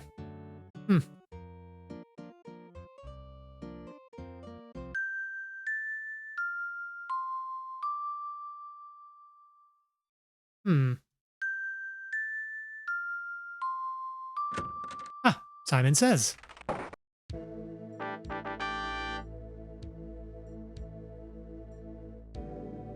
It's a truly impressive, original, multimedia work created out of whitewash and sawdust. The bust's eyes seem to follow you as you walk through the hallway. What is this little machine here? This strange device is labeled Transcendental Receiving Animal Processor. I wonder if that stands for something. Be careful, it might be a trap. Split the difference there. Realize the audio alerts might be a hair loud for y'all. I apologize. So this machine is some kind of trap. There is no response to your knock. Open the door. Caution, let's You listen. don't hear anything. Behind the door is a sort of rat maze, but it's missing the rat, or whatever is supposed to be traversing the maze. Okay. You hear something bouncing around behind the door. A lot of somethings. How interesting. It sounded as though someone knocked on the other side of the door as well, several times. Room full of Antwerps. Come on. Funny you should mention that.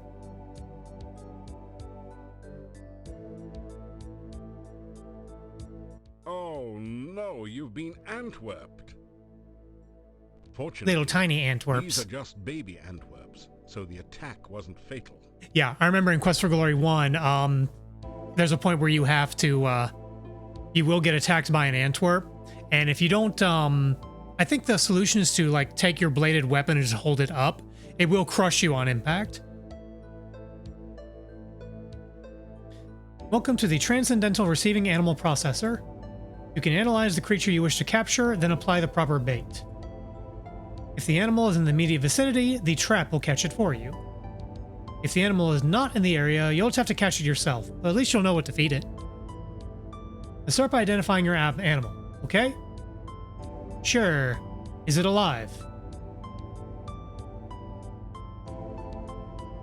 Actually, wait, let's assess what we're trying to...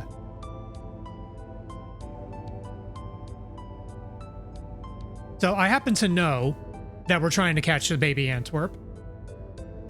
Identify the animal. Is it alive? Yep. Is it fast?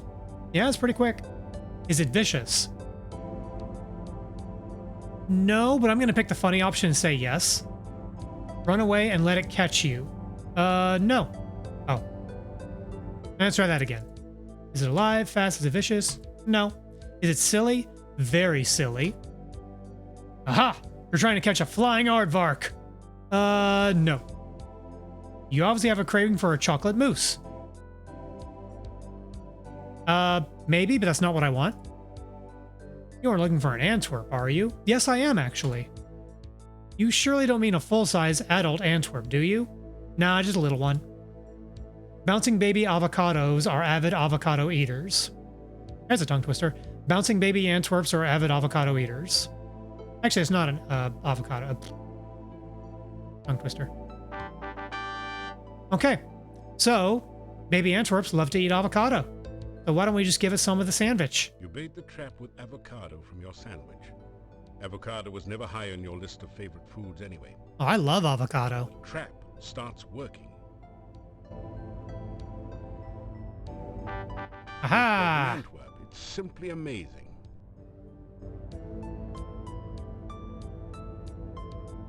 Okay. Oh, what do I... Oh, he blows a bubble. I thought I saw this guy doing something. You faintly hear a voice saying, "Don't knock, come on in," from beyond. Oh, this is a puzzle. Okay. Let's do... Actually, let's do the proper sequencing. Try to unlock the door. We unlock the door and it gives us a puzzle. Looks like a slidey puzzle.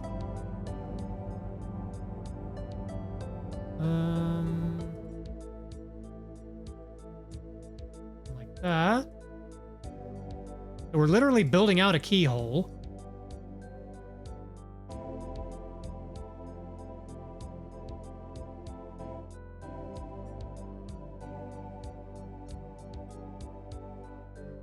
Okay, so now we just got to get the outside edges sorted.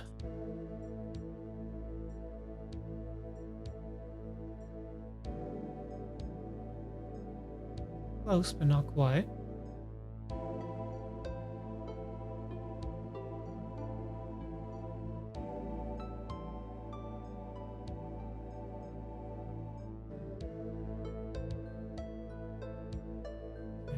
Fits together. Are these supposed to be on the other sides? Yeah, these need to be on the other side. Oop.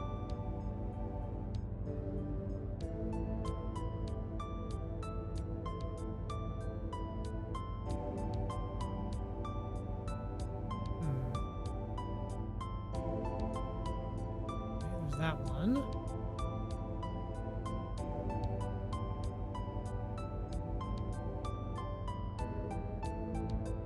Okay, so these two go together.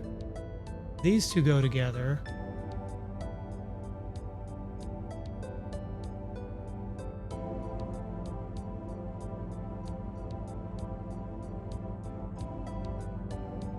I feel like I'm very close to the solution here. Do these two go together? Yeah, those two fit together. So let's do... Missing. These? I think I was right.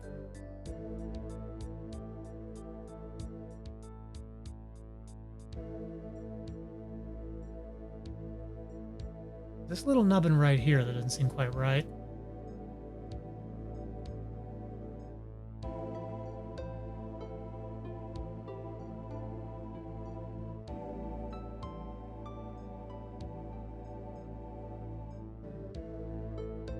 Wait, maybe this goes over here?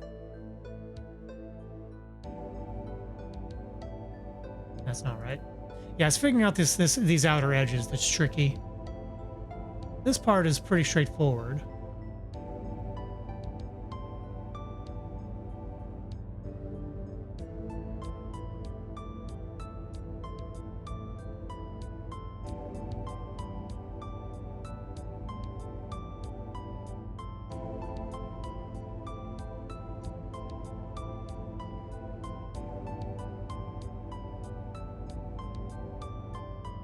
It's not the right...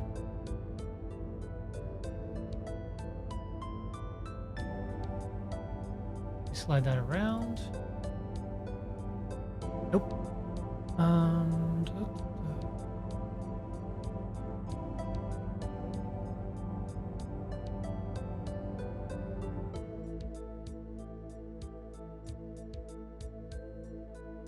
Trying to see what parts of the outside mesh with the center. Bottom left corner looks good. Yeah, these seem to fit together. These are obviously wrong. I don't quite see how.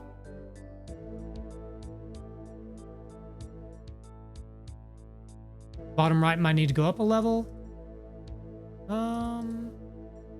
Okay, those two fit. So these two pieces go together. Like that.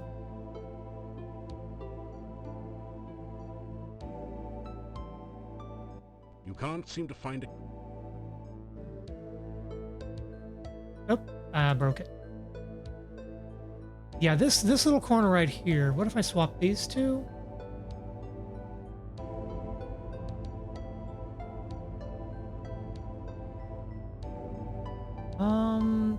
This all looks correct. You can't. What am I missing? Huh, wow. Yeah, I don't know what's missing here, because this looks correct. You can't. What's the question mark do for you? Okay, so it just hides the grid. Although, oh, it shows you the solution. Oh, I need to flip these two. Well, get back. Aha, we did it. Good call on the question mark. You've uncovered a keyhole, but you don't have the proper key to open this door. Okay, so the other thing is, now that we have an Antwerp, maybe this door does something. This is the Antwerp maze. Antwerps are naturally bouncy, so all you have to do is continually rotate the maze until the baby Antwerp bounces over to the key, then out through the exit. Okay. So yeah, this little guy's going to bounce around. We need to pivot him to this corner. We need to rotate the maze so that he'll go to the other side. But we don't want him to fall down a hole.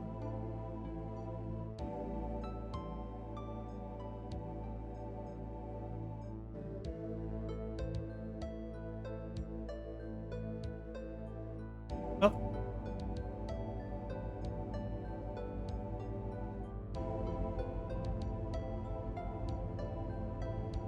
Yep. Get the key. Okay. Oh, that's a mistake.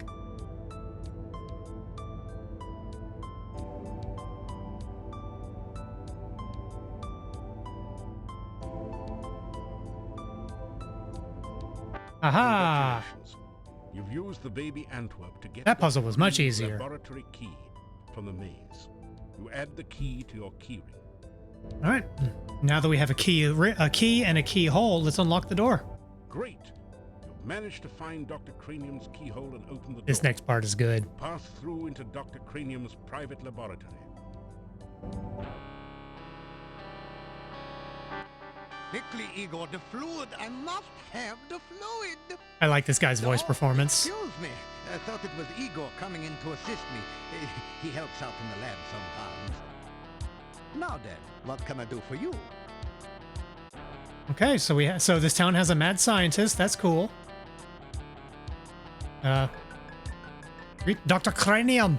You say hello to the scientist.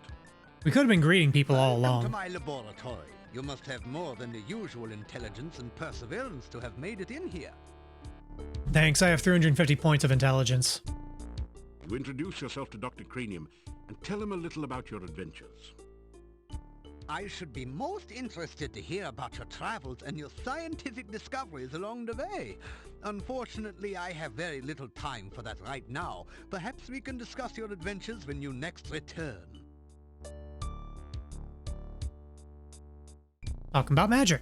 You explain to Dr. Cranium that magic is really a lot like science, and even deals with the same elements. Oh, nonsense! There's no such thing as magic. There is only science. What you call magic is simply scientific phenomena that have not yet been properly investigated and catalogued. What if it is just magic? I literally cast magic spells with no material components. Law of conservation of mass. What do you have to say about that? My name is Dr. Cranium. I am Moldavia's chief scientist and a certified genius. Some call me mad, but I much prefer Dr. Cranium. Dr. Cranium sounds like a game show. Ah, yes, science. I'm glad you asked. Science is the process of systematically increasing our knowledge of the world through observation and experiment. Unfortunately, It's also how you get really cool laser people beams. seem to have no concept of the wonders of science. Some of them even claim my little inventions are magical. Such poppycock. There's no such thing as magic. Ooh, Still, the town I wanna try people something. insisted that I should be able to use my magic to cure wounds and sickness. I told them that I am a scientist, not a doctor, but they wouldn't listen. I had little choice but to concoct some simple elixirs. excuse me. They were childishly pleased. Science is really so simple once you understand it. So I want to test something. This voice actor, Johnny Bravo. Really? Oh, wow. That is great. I love that. Okay. So he just said nothing he does. Magic in town during the day. Oh, Townspeople are very suspicious of magic users. darn. I was going to cast Detect Magic and see what all in his lab lit up, but it won't let us do that. Okay, let's talk more about science. Yeah, like I'm not good at matching voice actor names and whatnot, but like a lot of really, really well-known people worked on this game back in the day. If you want to improve your stamina, then you should make sure you eat a healthy diet from all the different food groups and get plenty of aerobic exercise. That is science. So in previous games, there were potions you can drink to replenish your stamina really quickly, but they took that out of this game. But I think they also removed the limitation on how long you could rest. And you restore stamina pretty quickly that way. Oh, you must mean my patented healing drink. You may have my last one. Unfortunately, I have forgotten the formula for its main ingredient. If you can help me remember it, I will be able to make some more healing drinks, although the work is very time-consuming. Okay, so this is funny. This is actually a form of copy protection because in the physical manual for the game, there was a card included with a bunch of wacky scientific formulas like something. So each potion needs a certain special component. You must select the elements which make up the component that help Dr. Cranium create that potion. The elements must be specified in the correct order so they will interact properly.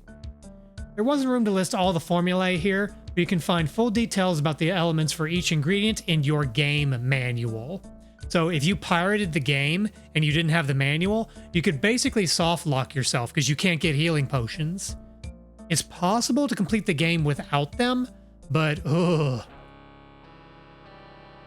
The ingredients are listed alphabetically in the manual. If you're looking for one that's early in the alphabet, look near the beginning of the manual and so on. If you did not get a game manual with your copy of Quest for Glory Shadows of Darkness, you now have a complete game. Contact your software retailer or Sierra to purchase a complete copy of Quest for Glory Shadows of Darkness. They can't say you pirated the game, but they're kind of saying you pirated the game. You aren't carrying anything that will help you with this puzzle. Now, I do own, like, I bought a digital copy of the game. I'm going to look up the game manual real quick. Actually, you know what? I'm just going to Google it. Quest for Glory 4 Formulas. Omnipedia. Dr. Cranium's formulas. Oh, from a Lycos website. Lycos is still around? Damn. Okay, so the chemical formula for something is water, the element of water, the element of pizza, don't worry about it, the element of earth, and 2 elements of air. Thank you. With that information, I'm sure I shall be able to create some sensational scientific solutions.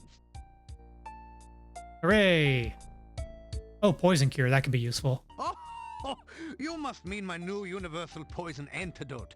You may have this one, but I will need some help with the formula to make more. Also, I am afraid I only have time to make one each day. Oh. Okay, another formula, the Noxipew. Where is it? It is wind, fire, earth, wind, earth. Oh, it didn't register. Go back. Wind, earth. Thank you.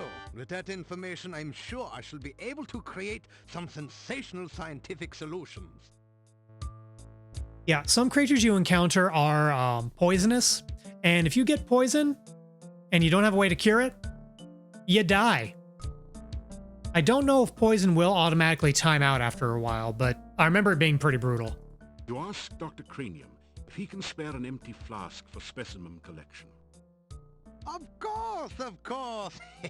I am always delighted to assist scientific research of any kind. In previous games, you could buy as many potions and poison cure as you had money for, but in this one, it's a time-based system. He only produces, I think, 2 healing potions per day, and he already established he can only make a single poison cure. So early on, you got to be careful. Experiments are the meat and drink of science. First, you must come up with a hypothesis based on your understanding of the scientific elements. Then perform an experiment to test the hypothesis. Afterwards, you have a pizza. Pizza. Earth is for solidity and stability. Air gives freedom and movement. Fire provides power and energy. Water, fluidity, and life. I had a pizza today. What did you have on your pizza? Pizza represents the essence of well-roundedness and pepperoni, garlic, and jalapeno. Ooh. I'm not wild about jalapenos, but that's a pretty tasty combination. I can see the heat of the pepperoni and the jalapeno mixing well together. Actually, yeah. Funny thing. So this game takes place in not Romania. Some of the best pizza I've had was in Romania. There was a local pizza chain in Bucharest called Jerry's, and it serves like American-style pizza. I mean, I don't know if it's strictly American-style, but like, you know, the chewy, kind of thick, doughy crust. And that is some of the best pepperoni I've ever had. They do not fuck around with cured meats over there. Good stuff. What was the last pizza I ate here? I think it was a Rouse brand, R-A-O. Frozen pizza. They're kind of pricey, but oh my god, those are the best frozen pizzas I've ever had. The crust is so good. A hypothesis is a scientific guess. One predicts the result of an operation, performs an experiment to test the prediction, then has a pizza to celebrate the result. It is very important to stay flexible, however. Sometimes the experiment may give a different result than predicted by the hypothesis. Since real scientists don't like to make mistakes, we always write the hypothesis in pencil. I forgot about that line. Okay, tell me about pizza there, Dr. Cranium. Pizza is a crucial ingredient in many scientific formulae. There is a nearly infinite variation in its effects, depending on whether one starts with pepperoni, mushrooms, artichokes, or plain cheese. One should always order extra pizza in case the experiment requires additional material. Fuck, now I want pizza. Science is hungry work. I think my favorite pizza combination would be pepperoni, mushrooms, and black olives. Although I do also like it with artichokes. Okay, experimentation. Oh, yeah. Oh, he's got a lot to talk about. We'll be here for a little while. There is, of course, no such thing as magic. There is only Oh, wait. science. Oh, we get points for asking him about magic. You would be amazed at how gullible some people are. Just the other day, someone gave me this Ooh. scroll saying it was a magical spell. Can you believe that? We get magic. It is purest poppycock. Nothing on here makes any sense whatsoever. Here, you may have this I as a like reminder that magic. Give me is the a magic. thing to feed Magic, magic, imagination. magic, please. Give me Only magic. Science is real. There will be spell to pay. Premium needs to take a correspondence course from the famous wizard school. As you read the scroll, Oh, I was wondering about this. and gestures with which to cast a glide spell. This spell is very important. There, you see, it was not even a very good piece of parchment. Fell right apart. So, the spell we just got is called Glide. You know how it said, like, you can't walk through this swamp, and we instantly ran out of stamina? Glide has you hover like 1 inch off the surface, so we can just glide across the swamp. That's literally that is how magic users deal with the swamp. I think fighters and paladins can just muscle through it. Thieves can hop from platform to platform. Like, there are some platforms of like thick grass or like little bits of earth that crest the top of the swamp. I guess with a wizard you could technically jump from platform to platform, but glide is going to make it so much easier. Igor is the gravedigger and tombstone carver. Business has been slow lately, perhaps because there are very few people left in town. So Igor sometimes comes in to help me with my work. Yeah, I forgot where we got that spell. Now I remember. Igor has had less work of late. The forest is just as dangerous, but there aren't very many people left in town who are stupid enough I always to go out enjoyed there playing fighting rogue, now. but putting some points into magic so I had more options. Yeah, that was kind of my go-to build in earlier games. Like, technically, you don't have to go through, like, you don't need magic to beat the game. You can be a completely non-magical fighter or thief. And in fact, I believe in those playthroughs, I don't know if you get completion points if you use magic for like dealing with puzzles or whatnot. I don't know if you get points for using magic or if you must use the class-specific option to get the credit. Points are just for, it's not like puzzle points, in fact, the ending or the story, though. So, I mean, whatever you got to do to get through the game.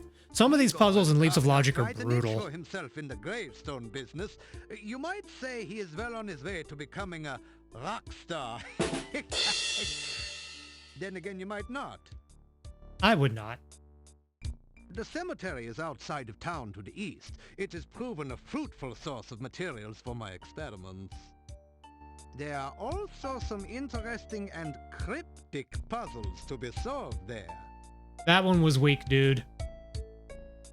Okay, Igor the Fluid. Essential etheric fluid is an important ingredient in my formula for reanimating dead bodies. It contains the essence of the element of water, the most important ingredient in life science. I thought pizza was. This laboratory is where I perform some of my most important research. Lately, I have been trying to bring life back to a dead body and to brew the perfect cup of tea. Are those things of equal importance? Reanimating the dead is just another day's work in the life of a scientist. Is it? Is that a normal thing? Even science cannot bring a person back right the way they were, but one can use scientific principles to restore the semblance of life and energy to formerly dead flesh. Yeah, it's called a car battery and jumper cables. Get in line, buddy. The one alchemical combination that I have thus far been unable to fully analyze is that of a good cup of tea. I'm sure there must be a way to duplicate the effects of nature, but the results have not Now I been want tea. promising. I want tea and pizza. Perhaps you would like a cup of spearmint and beefsteak tea?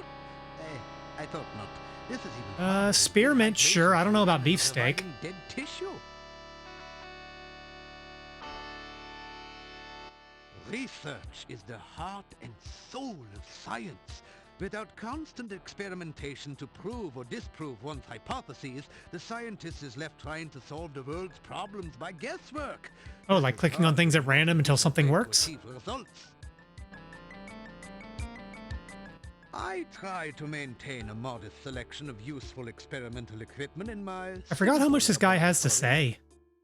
Unfortunately, it has become very difficult to obtain the most modern scientific accessories since the road out of the valley became closed by the swamp. Okay, Mad scientist. Mad? Mad? They all call me mad, but what do they know of madness? I am not mad. A bit perturbed about the world situation and how I get so little respect, perhaps, but certainly not mad. Okay. How many flasks do we have? I'm gonna ask if we can get...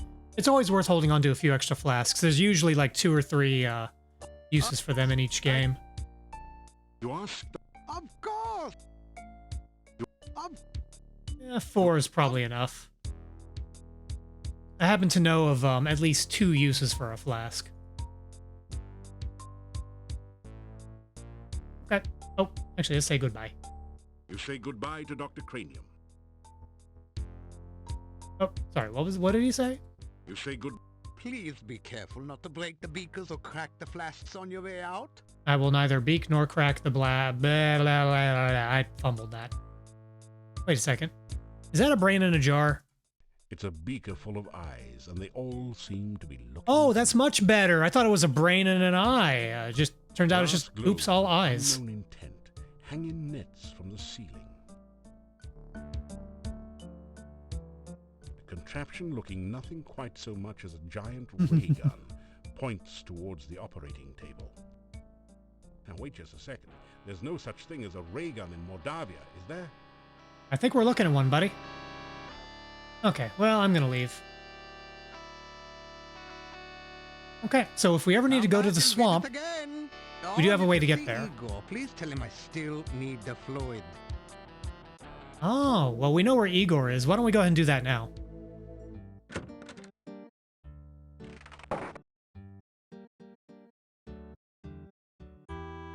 Okay, now we're back at the front of town. There's only like 4 or 5 screens in the town. What time is it? Oh, it's midday. Okay.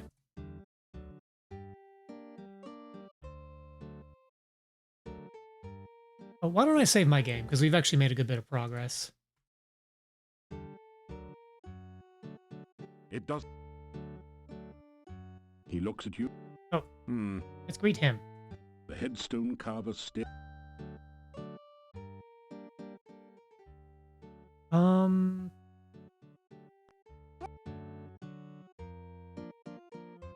Oh, we can't tell him about the fluid.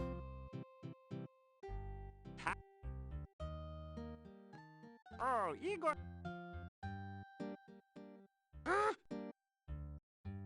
Building was Adventurers Guild.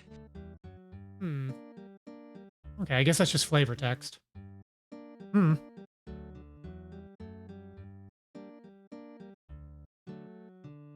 Okay, well... So from here, it's pretty open-ended how we want to approach this. We don't really have an objective that we know of, but we can. There's plenty we can explore outside the town. On the room's scant furnishings. What is it this time? What do you want from me this time? Well, we didn't introduce ourselves, so maybe he'll be at ease if we tell him, hey, we're actually like a hero of some renown. We tell the Burgomeister what you're trying to do in Mordavia. You are a good talker, I'll grant you that. If you do half the things they say you will do, then I'll be very surprised. That didn't really help much. Let's ask him about the Adventurers Guild. The old Adventurers Guild is at the north end. Adventurers. It has been with a W. abandoned for many years, since we have not had many adventurers who could cross the swamp. Seeing as you are supposed to be an adventurer, here, have a key to the guild door. Perhaps you can find something of use there. So I know there's some very useful stuff in there for fighters and thieves. I'm not sure what all a spellcaster would need in the Adventurers Guild. Why are you always so curious about things? Don't you understand? Most things are none of your business. Never have I met someone who asks as many questions as you do. I'm a curious guy. More sightseeing? Well, there was a lovely lake to the southwest of town that used to be very popular among young people, but I do not know what it's like now. To the east is the town cemetery. It is a morbid thing to visit, but tourists always wanted to see it when tourists were able to come here. To the southeast is Irana's garden. Ah, Irana's garden. Okay. So Irana is a recurring character. Well, let's finish this. A very dangerous place since the swamps were formed. Do not ever travel at night. If you are far from town when it gets dark, try to make it to Irana's garden. It's the only place where you will be safe. I do not really want anything to happen to you. Be careful. He eyes us with suspicion. He doesn't wish us harm. So Irana.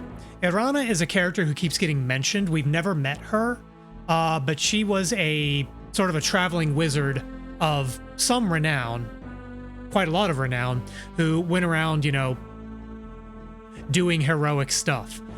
In Quest for Glory 1, there is another, this is not the only garden in the game series. There was a garden in Quest for Glory 1, and that was considered a safe haven. If you're out traveling at night, you can sleep at Irana's garden, and there are no monsters, nothing will attack you. There's clean water, fresh fruit growing on trees. It's a very good place to be. But there's another garden here. That's interesting. Irana was a powerful magic user who was rumored to have come from somewhere near Mordavia. Her garden is supposed to be magical and keep anyone who stays there safe from harm. Irana died here many years ago. Oh, she passed away. Oh, that's her staff. It is supposed to protect the town from evil. You have other magic besides. Yeah, so...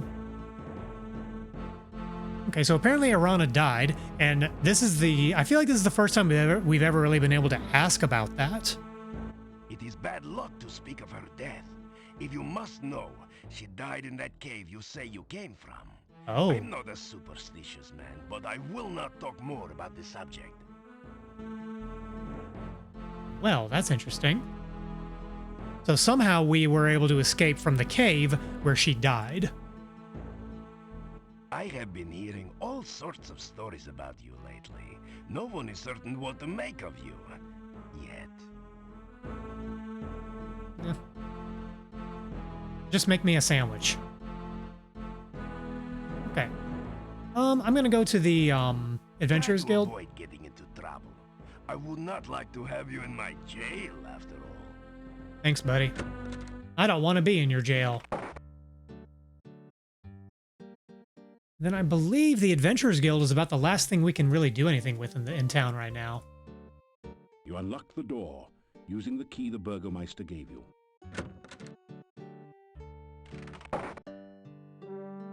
You've entered a rundown room. Okay, so we are supposed to come here as a wizard. We just got the points fanfare. One end is dominated by exercise equipment, the other by a desk and bookshelf. The whole affair looks abandoned and generally in poor condition. I don't remember if there's a way to die here, but I'm not going to take any chances.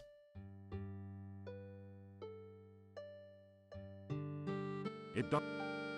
No one. There are a number of books on the shelf, including Hero Magazine's Golden Guild Guide to Mordavia, Flora, Fauna... Mordavia? I thought it was Mordavia. With an A. Well, before we explore here, I'm going to take my next break of the evening. So yeah, usual drill. Get up, stretch, get some water, get a snack, maybe get a pizza. I'm not getting a pizza right now. I'll be back in a minute. An ah, like ah, oh, ooh. No, ah, back of the throat. Ah. Haha, Monty Python reference. It will not be the last in this game. If we get to combat tonight, You'll probably see a very direct Monty Python reference. All right, back in a minute. Yoink.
And lo, I have returned.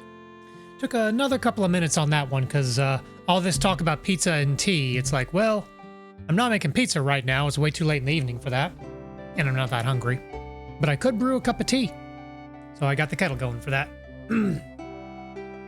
Alright, so let's explore the Adventurers Guild. There's a moose. It's a rare example of the deadly Mordavian moose, distinguishable by its long, fang-like canines.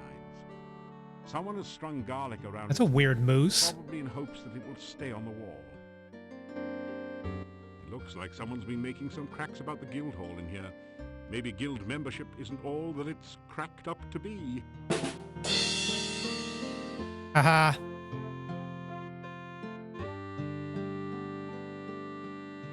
A finely crafted sword rests within this case, but there doesn't seem to be a door or any way to open the case.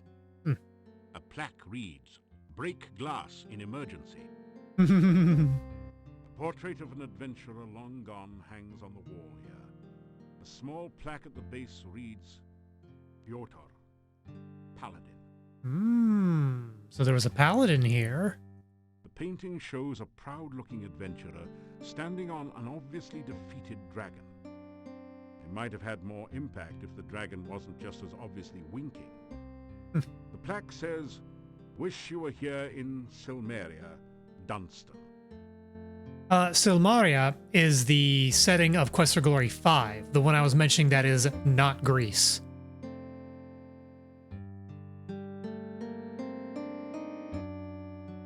On these books. Bookshelf. Then there's Talk Fu, a martial arts pronunciation guide. You see an exercise book, Essential Exercise. Build strong legs with the Bigfoot Stair Stepper.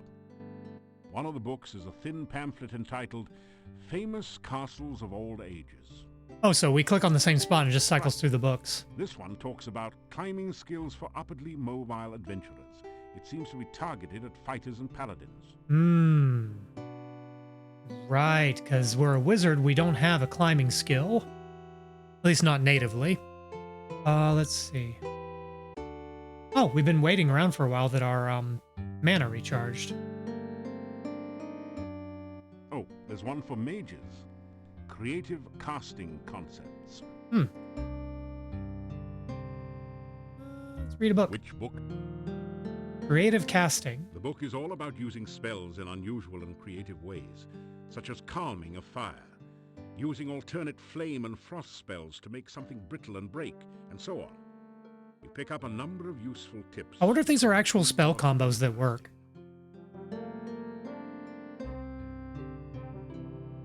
As you scan through Hero, the Journal of General Job Adjusting, you find quite a bit of information that might be useful here. There are a series of articles about the land of Moldavia. The town originally grew up around Castle Borgov. The Borgovs were the boyars, or local noblemen, assigned the He is role too of hot. guarding Need to give that the time. area from invaders. The chapter on fauna describes a number of interesting creatures. The Necrotor is a vicious carnivore with big, sharp teeth. Some of Long, the other big, monsters pointy teeth. sound even more horrific.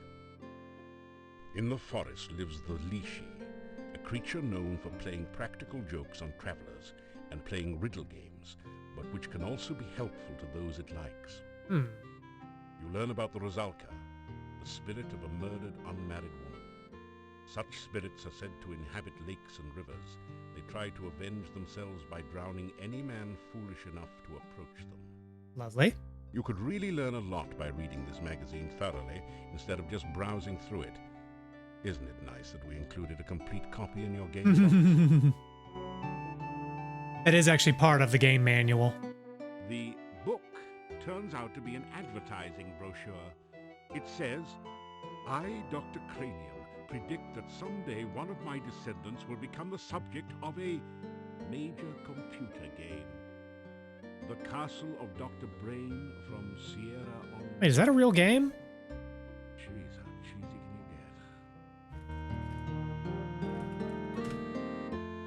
get? It totally is. Castle of Dr. Brain is a educational video game from 1991.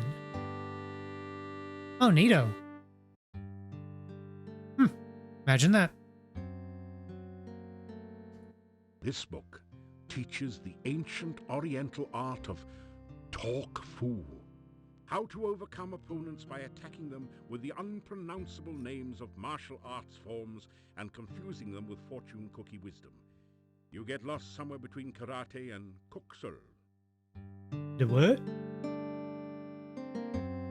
You read through the book on... Hey, this isn't a lending library. Well, we can't take any books. Nice try. But the bookshelf won't budge. If there's a secret passage around here, it's hidden a different way. So, if you're a thief, the entrance to the Thieves Guild is at the top of the bookshelf, but there's a puzzle to figure out how to get there. As you'll see, it is currently blocked. There is an empty picture frame above the bookshelf.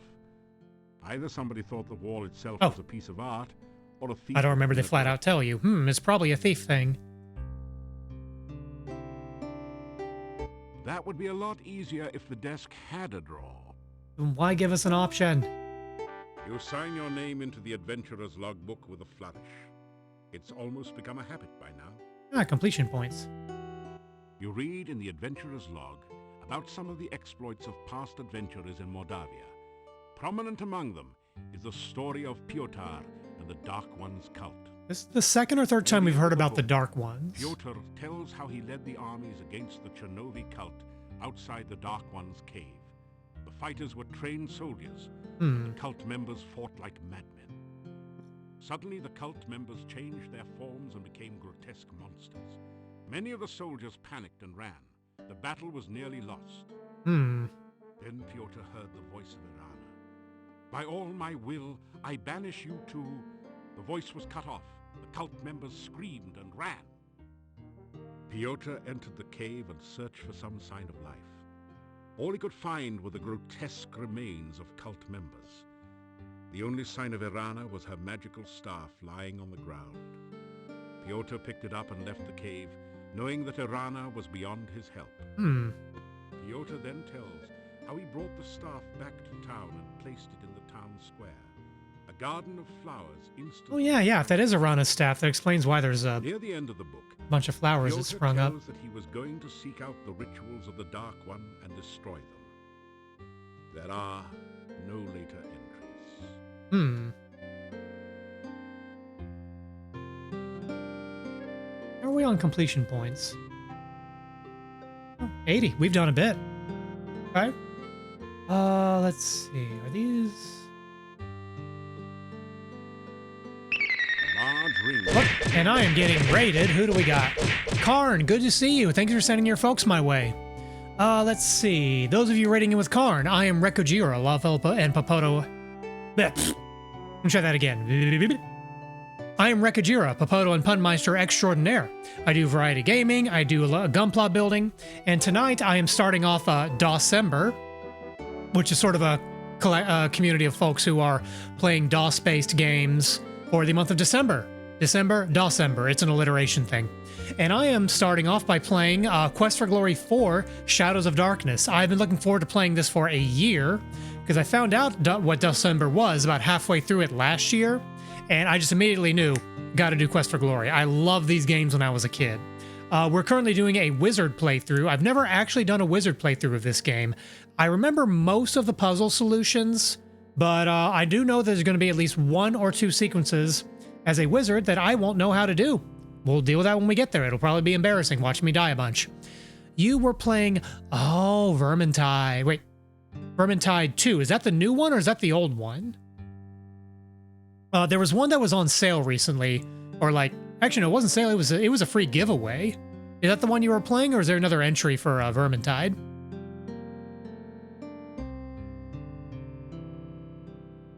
Oh, and by all means...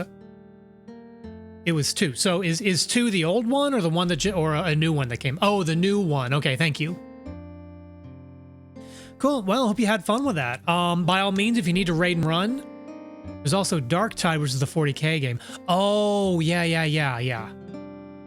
Yeah, I barely know. Well, I guess I know a little bit about 40k lore. I don't know like fantasy Warhammer lore at all.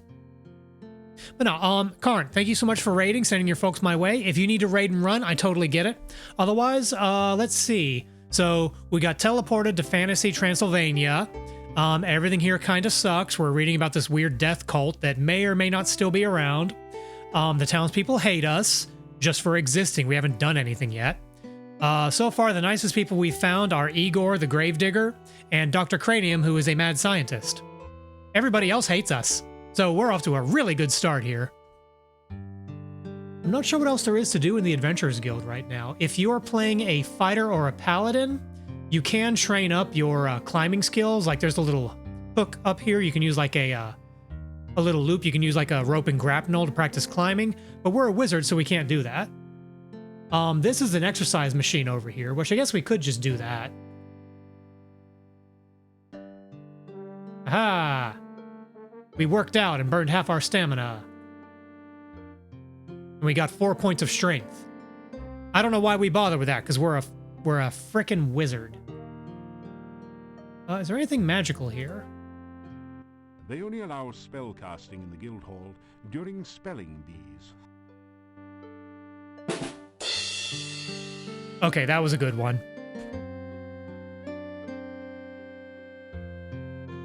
Is there anything else we can really do here?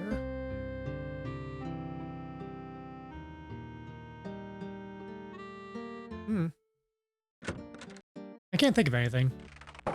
What time of day is it? Wrong button. It's midday on day 1. Let's say we go exploring. Maybe we can do combat. Maybe I'll remember how combat works, because I don't.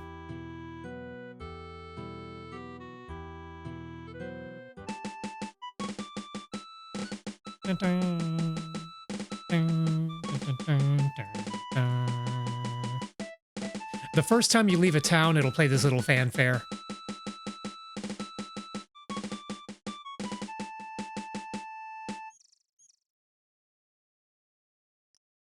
Okay, let's save our game.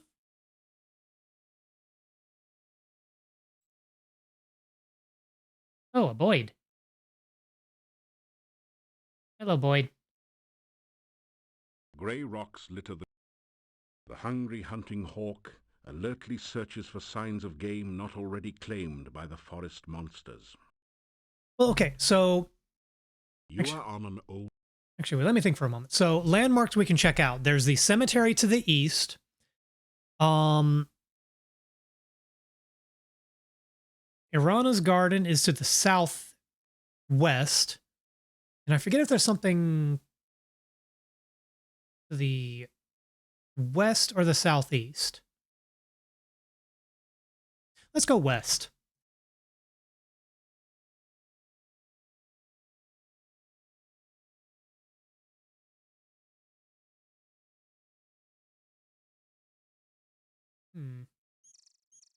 Oh, Castle Barkov. A heavy gate blocks Barkov? the way to the winding road. Far in the distance, you can see a majestic castle. Welcome to Moldavia. It's nice to have some fresh blood around here. Another friendly We so gentleman. seldom see strangers. Hey, buddy, I'm Reku. It is so difficult to get past the swamp which blocks the pass to and from the valley. We haven't had a stranger here since the rains created the swamp several years ago. You've obviously done quite a lot for one person. It will be interesting to see what you do around here. Okay, well, let's see what he's got to say. I am Boris Stovich. This is the castle of the Boyars, the title of the rulers of Moldavia. It once belonged to the Borgov family for generations, but the last Borgov has been dead for many, many years. Moldavia is the name of this valley and of the town. Even the inn is called the Hotel Moldavia. The name means Dark Valley. Nice place. The heads of the Borgov family were the boyars of Mordavia for ages. The last Borgov disappeared at the time of darkness. No one knows what became of him. Hmm. It is bad luck to even speak of the time of darkness. Mordavia was a safe and lovely land before that time. Much has changed since then, and for the So it's a very worse. superstitious area. People really don't like talking around here. Boyars are rather like barons of other lands. They own the castle and protect everyone within their domain. And I'm sure there's no exploitative system of serfdom at all. The heads of the... Oh, we already asked about that. So I'm who's in the not castle certain now? who all lives in the castle. I so seldom see anyone from there. So who's paying you? There's the master, of course. Then there's the strange foreigner. There's also the master's daughter, I believe, and some rather strange guards. Beyond that, I really can't say. The master desires privacy, and I respect that wish. As I always say, the will of the master is the shall of the servant. I wrote that. You went off script there, buddy. I haven't actually seen the daughter, but I know the master is quite proud of her. Oh, we already asked that one. He is an unpleasant sort, with a short beard and moustache, and a funny hat. He is rude when giving orders, and he has the habit of staring at a person. Boris does not like this newcomer. Most unsavory. I have only caught glimpses of them occasionally, but I don't think they are quite human. No matter. If a man does a good job, then whether he is a man does not matter. Pretty open-minded. I like Boris. Let's see. Tell me about yourself, Boris. I am the gatekeeper of Borgov Castle. Is it not true that he who guards the gates is the keystone speaker? Surprised there's not a more impressive protective force here. This is the gate to Borgov Castle. You can see it in the distance behind here. I am here to make certain that only welcome guests may enter through here in the daytime. At night, this gate is guarded by huge necrotaurs, who make certain no one tries to enter. Oh, we read about those. Those were mentioned in the guild hall. Intimidating. The town of Mordavia is to the east of here. Turn to the east. This guy sounds familiar. Continue until your I bet he's way is another blocked big name by guy. rocks. Then turn north, and you will Really find good the performances gates of in the this. town. You know what? You piqued my curiosity. Let's see. Quest for Glory for voice cast Boris.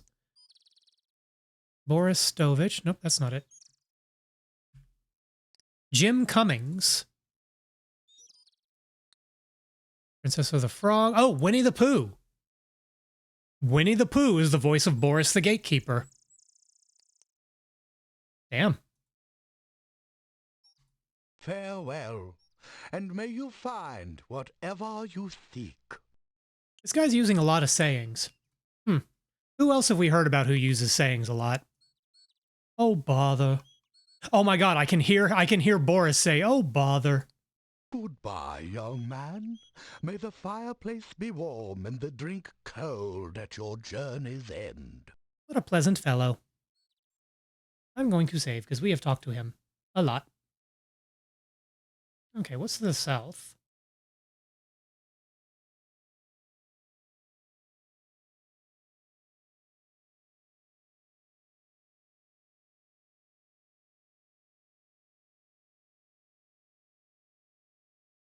So now we're checking out to the southwest of town. Heard.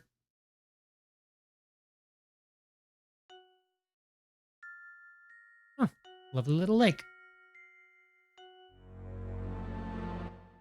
Oh, hello. Could you help me?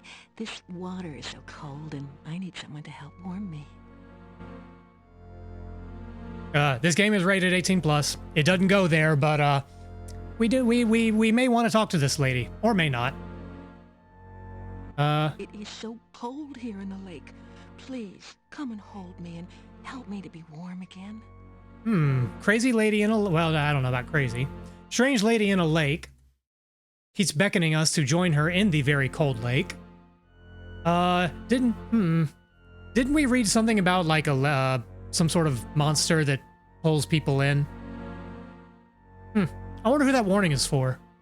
Hey, lady.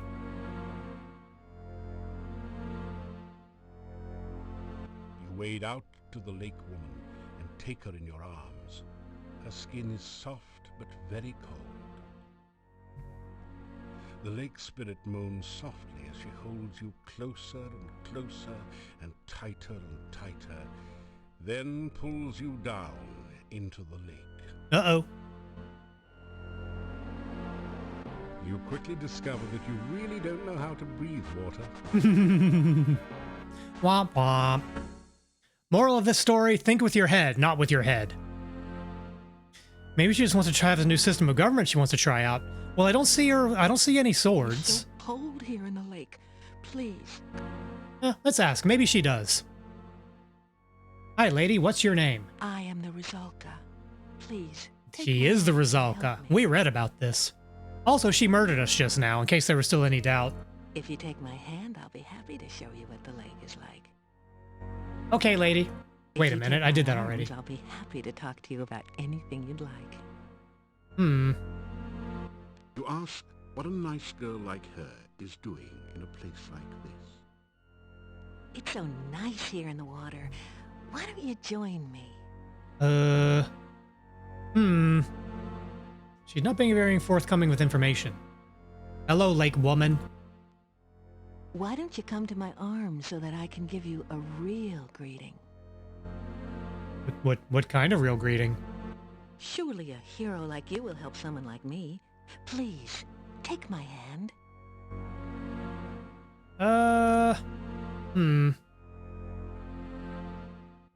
This is one of the most beautiful women you've ever seen. She has lovely, long, golden green hair, although your eyesight tends to focus a bit lower than that. Eyes up there, buddy. It is so cold here in the lake. Please, come and hold me and help me to be warm again. So I know one of your objectives on a paladin playthrough is to resolve this situation. I don't know if you strictly have to do it for anybody else. But there's nothing I can do about it right now except die. So I'm just gonna put a pin in that and think about it later.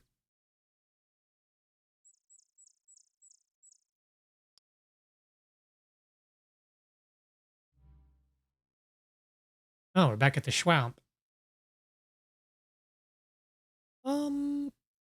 We don't need to do anything at the swamp right now. Oh, sorry, wrong window. Kind of surprised we haven't triggered combat yet.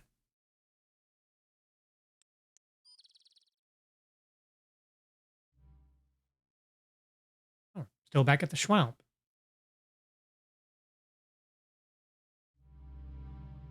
Okay, no, this is back at the very beginning. We don't need to be here.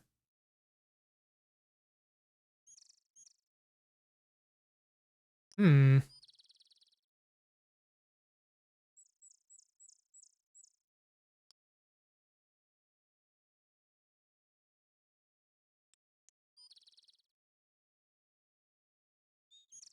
should be getting close to town. Not that that's where I'm strictly going. I'm just trying to keep track of my bearings.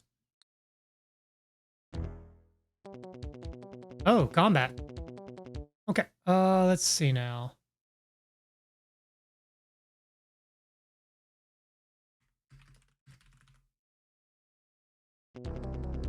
Wait a tick. You're in. It is a bunny rabbit!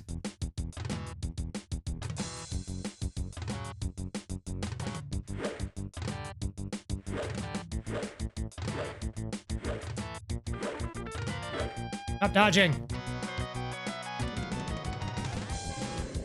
Ah. Ow.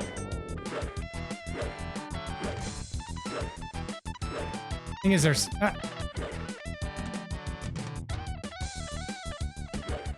Got him.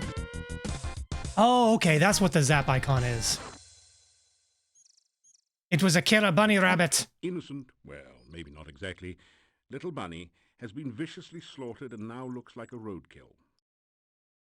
You're in the north. There is absolutely nothing in the little rabbit's fanny pack. Well, maybe a pocket watch, but you don't need one of those. Aha, Alice in Wonderland reference. Nothing. Did we get anything for that combat? Any experience points? We got a little bit better with our weapon.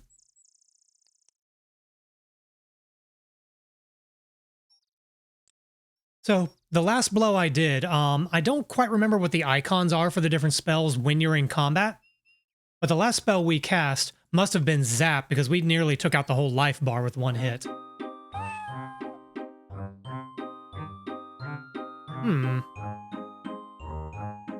The bush looks a little strange, almost as though it is sitting rather than growing in its place.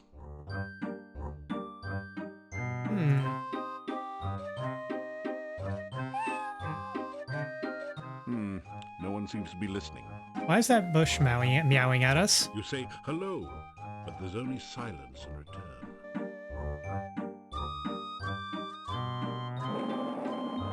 Ah!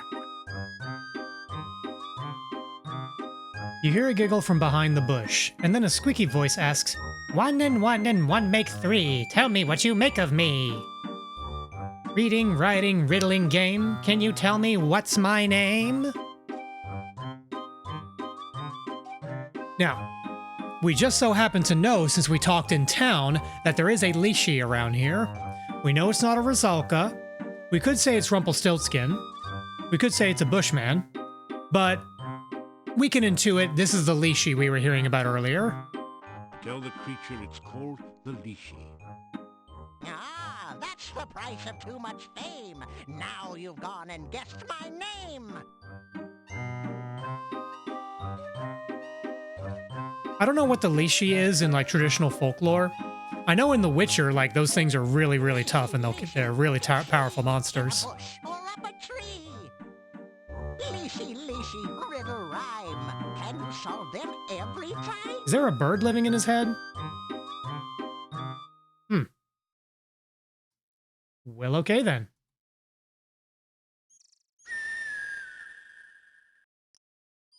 Bird.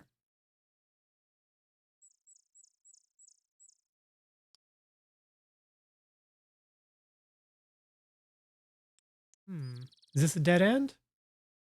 Oh no, we can still walk to the east.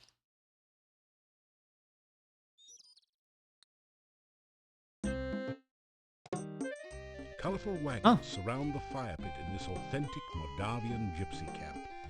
You've heard that gypsies like to keep to themselves, but surely they won't mind just one visitor.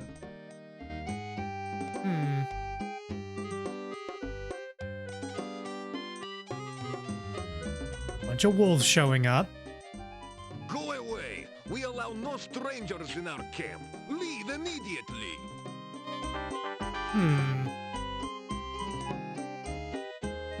You greet the man and the wolves. Leave. You are not welcome. You introduce yourself. We care not who you are. Just leave.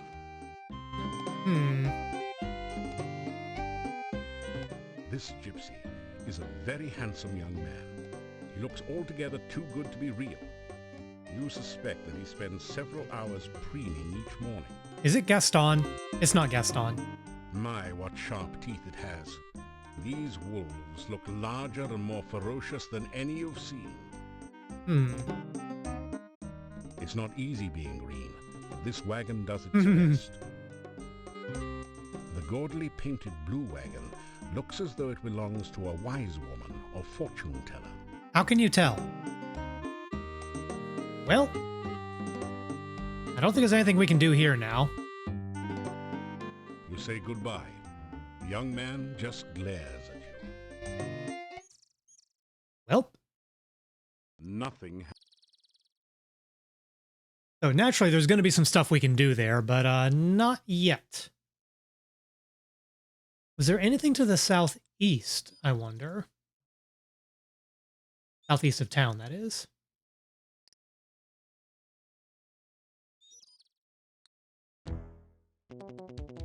Oh, more combat. Another rabbit! Oh, let's see if we can get a good look at this rabbit. Which one is the calm spell? Calm. Okay, the rabbit is now calm. Let's take a look at it. Cute little bunny with big, sharp teeth hops through the woods. Okay, now one thing we can do is, because they're calmed, let's go ahead and prep our zap spell. Let's even get a couple of lightning blasts on them. Okay, we got in a free hit.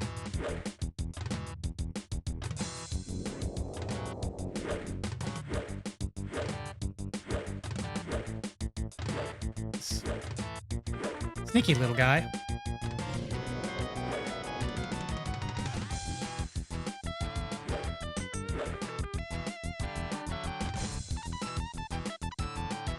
Okay, maybe if we corner him, he won't dodge. Ow! Can I not reach him? Hmm.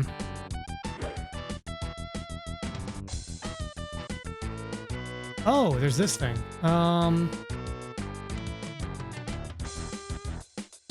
So apparently you can set the combat to kind of do itself.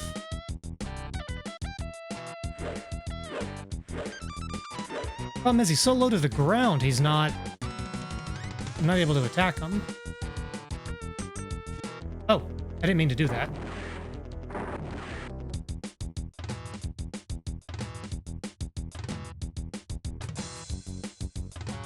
How do I disable auto combat?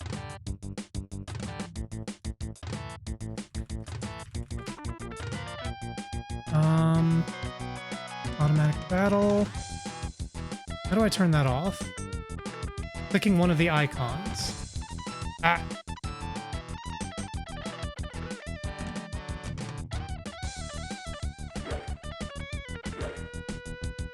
There we go. Okay, it's right click to do that.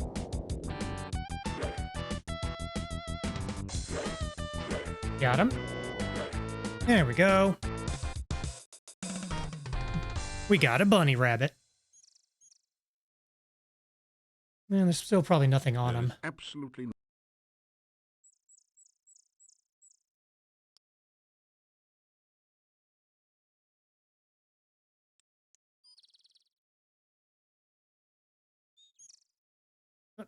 Keep clicking to the wrong window. Excuse me.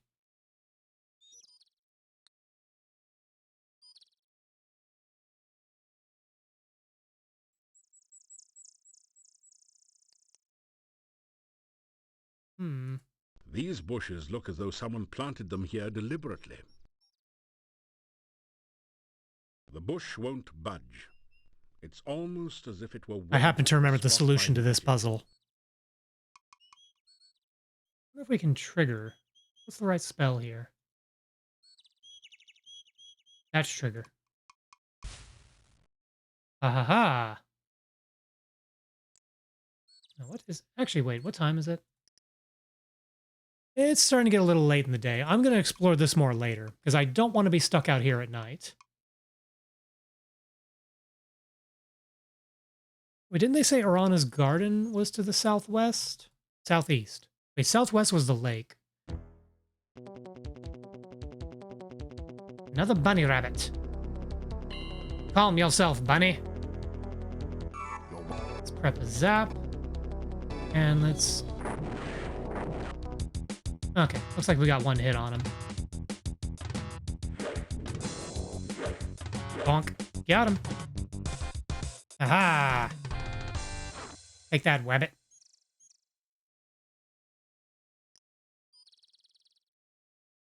Oh, wait, I want to be heading back to town. It is going to be getting dark soon. Although we can find Arana's garden, then that's just as well. We could rest. Grey rocks. It does. Hmm. Is that anything? It is. That. Nope.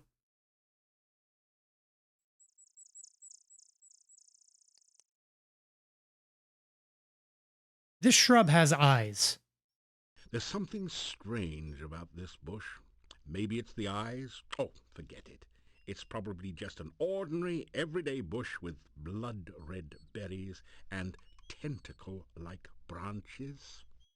I'm going to save.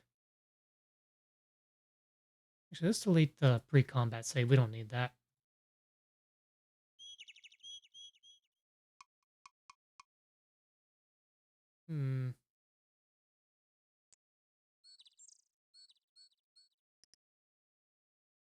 You think that would be... Oh, it attacked us. Can we calm it? a feeling of... Nope, You that think didn't that- work. There's something...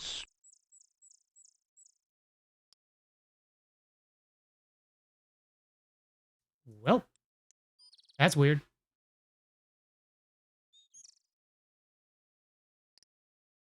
Okay, well, let's head north. Another rabbit!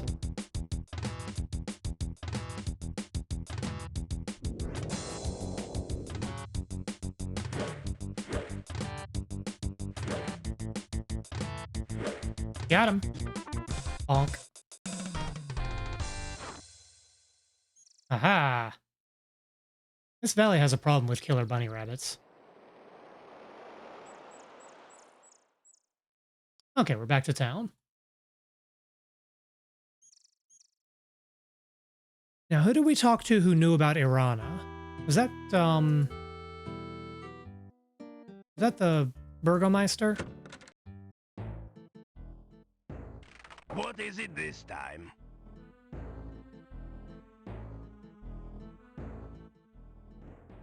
Ask about Mordavia. To the east is the town cemetery. Southeast It is a Irana's market garden. Visit, but tourists. Hmm. However, Mordavia, I do not. I do want to find where her garden is, because that's going to be very important, but I don't want to venture out at night right now. Try to avoid.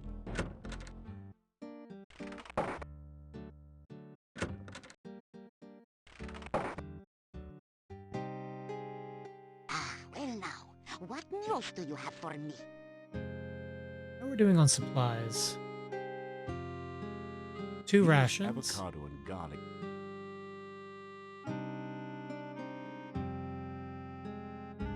Tell about your adventures. Tell Olga about what...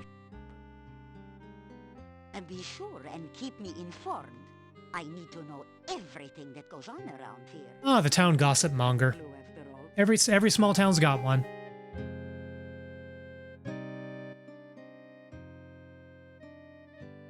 Yeah, my sad departed husband.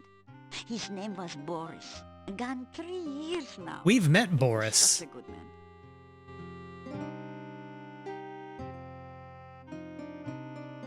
Is it the same Boris? Tell about Gatekeeper. You tell Olga that the gatekeeper's name is Boris Stovich. And ask if they're related. Aha! So that's where the so-and-so went. Huh? Tell him he's a rotten no good. He just walked away for like years ago. Wow. Yeah, we'll go tell him that later. Good night, and don't let the bedbugs bite, as my husband used to say. Boris just walked out on her. I mean, I don't know the circumstances, but that sounds kinda crummy. Let's wait an hour. After... Okay, now it's getting to be nighttime. So, there is lots of stuff to do at night, but let's just go back to the hotel for tonight. Let's stay in our home tonight. Hotel room. You hear movement. After a few minutes, you hear someone removing the bar and unlocking...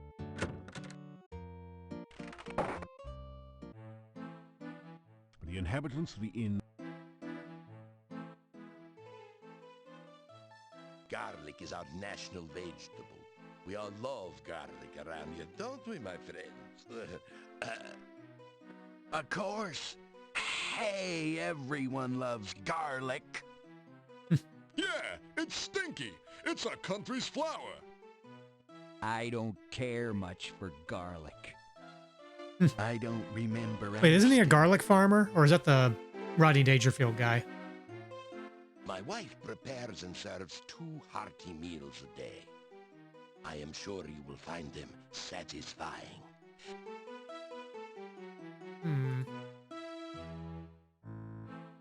Yeah, let's get a meal. We're paying for it anyway. You get a fine meal of roast duckling a la garlic. I mean, garlic is delicious, don't get me wrong, but there's a lot of garlic in this town.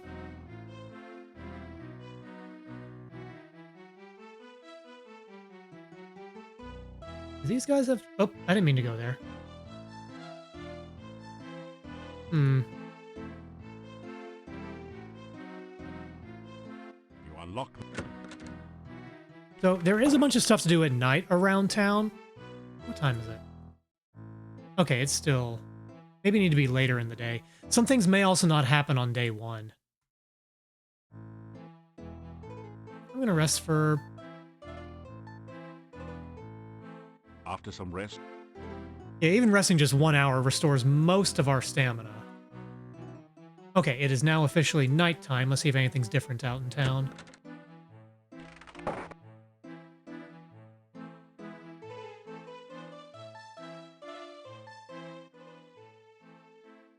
Pardon me while I wax eloquent, but once, many years ago, huge herds of fragrant elephants roamed freely in this particular valley. Oh yeah. In the good old days, peanut farming would have made you a billionaire. Once, long ago, I had a successful career. And I was also an elephant herder. You kidding? Everyone used to have a pet elephant. Oh yeah, I remember mine. I married her. What? She was great for vacuuming up peanuts from your rugs. Not only that, but elephants are very clean and modest as well. They always went bathing with their trunks, don't you know?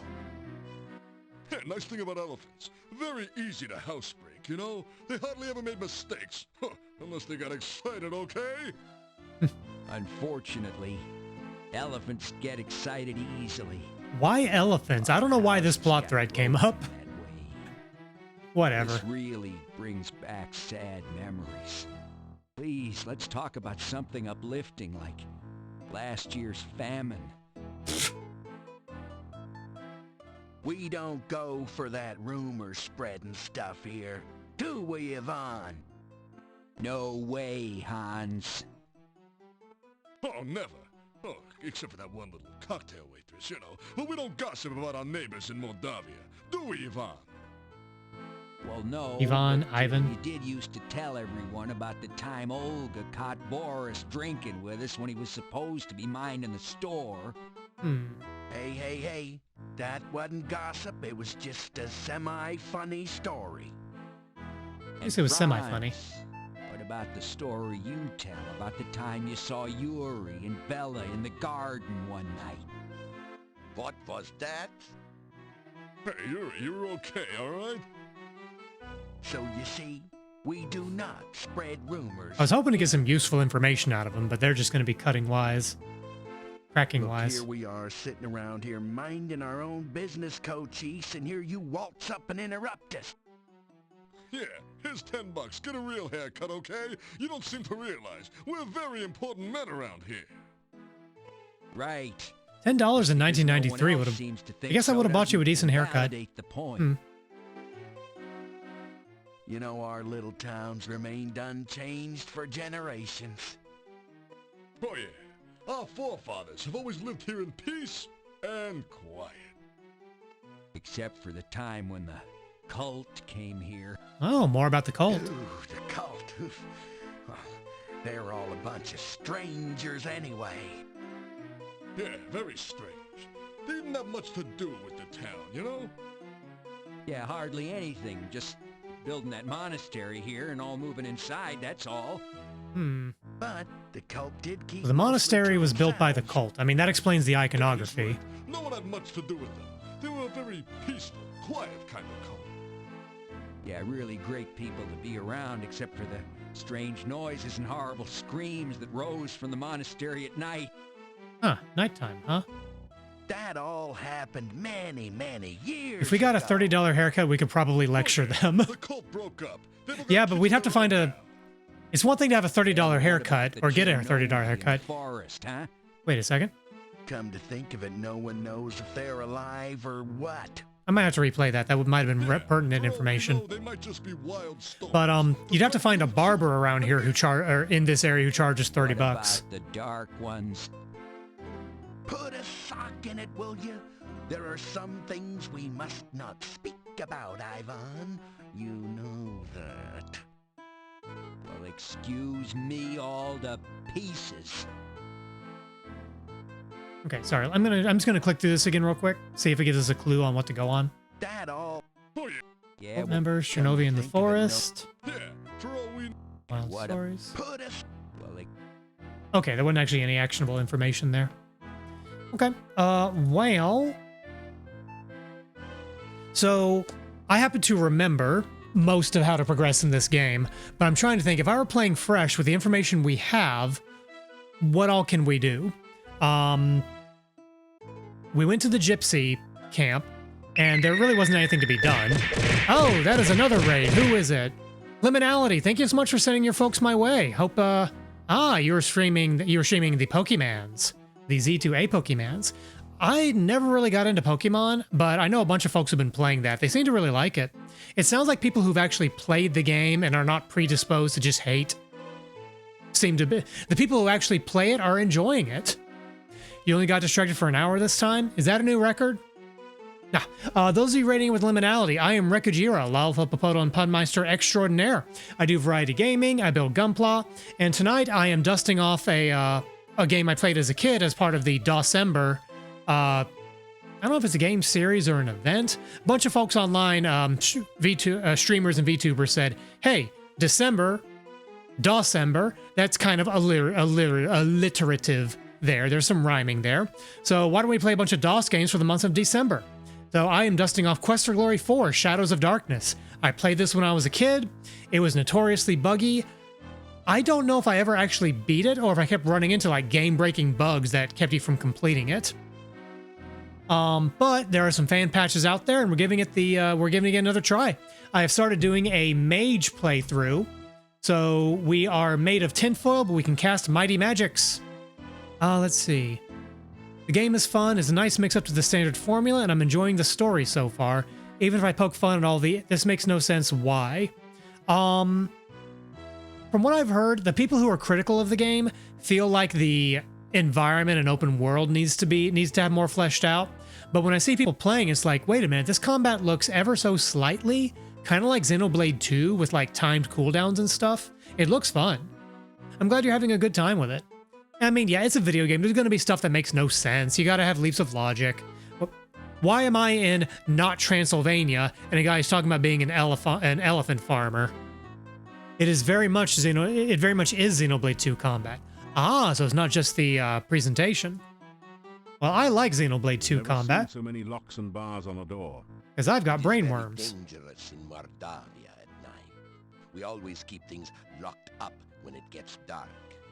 I will let you out for now.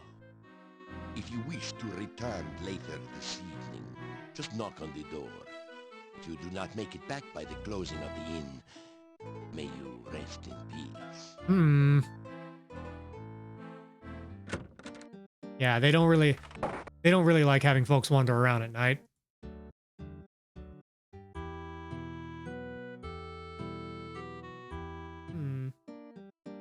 Is there anything we can really do at night? The stone carvings on the dark building seem to writhe in the moonlight. You get the feeling that they are hungry and waiting for something or someone. So there's a lot to do at the monastery. I know we can at least start some of it now. So last time I tried to go to the monastery, I got this hectopod ate us. That was unpleasant. Maybe if we calm him down. A feeling. You start to open. Nope, that didn't work. That hectopod. And we died. Okay, so we can't use calm. It's almost like it's not even animated yet. Can I use the Dark One symbol? The hectopus seems somehow calmer as you present the Dark One sign to it. You get the feeling that there's something it wants you to do with the sign. Put it on the door? You push the Dark One sign into the indentation on the door. It fits perfectly. You have a really bad feeling about this place. It looks ordinary enough, but the general atmosphere of the place and the symbols of the Dark One everywhere make you almost want to turn and run as fast as you can. Lovely place. I'm gonna bring the game volume down. This is a little loud. Just this room in particular. Let's see. And yeah, it would be nice to have some different things with the overworld, but I like parkouring on the rooftops and parkour puzzles they have. Okay, well, I'm glad, like, even if it's not as detailed as some would like, as long as it's still fun to traverse. Now, is Legends, is that a new game or is that a remake? Because I know they've been going back and remaking some of the games here and there. It's a new game. Ah, okay. Octopus-like creature. I guess you'd call it a hexapod. Unless you like cats, then you might call it a hexapus. Aha. The long wooden table attests to a time when this room was used to double as a communal dining room for the monks. This amazingly lifelike sculpture looks like a cross between a baby troll and a hermit or dervish. It fits the description of a domovoi, except that it's totally dried out and unmoving. You can't budge it. If you want to do anything with the sculpture, you'll have to do it here. It doesn't. It's a sick... The fireplace looks as though it hasn't been used in years. There are no logs on the log holders. You can't get this log holder to... That's funny. The strange six-tentacled creature is moving.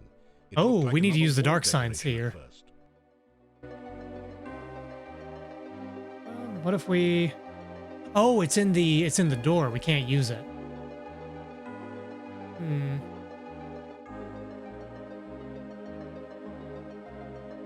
Hector Hexapod had a It ate our brains. That hapless hero was his lunch. Since you brought no better fare, he chose to eat you, then and there. Welp. It ate my brains. Let's see. You have a real... Something we can feed it? The hexapod waves its tentacles at your sandwiches. Maybe it's allergic to avocado. Can I calm it? Well, that didn't seem to do much. The aura of expectant waiting and hunger still fills the room. I don't remember how to deal with that hungry hexapod. Bonsai, this bush was obviously... Let's see, the Legends game seems to be where they're trying shake-ups to combat in other systems. The first one was much more focused on catching Pokemon and filling out a Pokedex by doing things like see a Pokemon do X or Y. In normal Pokemon, the Pokemon hide in tall grass. In Legends, you hide in tall grass to stealth catch the Pokemon when they least expect it. From the sounds of things, I would probably like the Legends series a bit better than the traditional Pokemon games. I remember playing a little bit of like one of the OGs, like Blue or Red when I was a kid. Or no, I think I played it on an emulator or something. I don't remember. I remember I kind of bounced off it immediately because like, I don't know, it just didn't do it for me. But I'm like the one person in my friends group who's kind of like, Pokemon, I'm the weird one. But no, I'm glad people are enjoying the new title. That's good.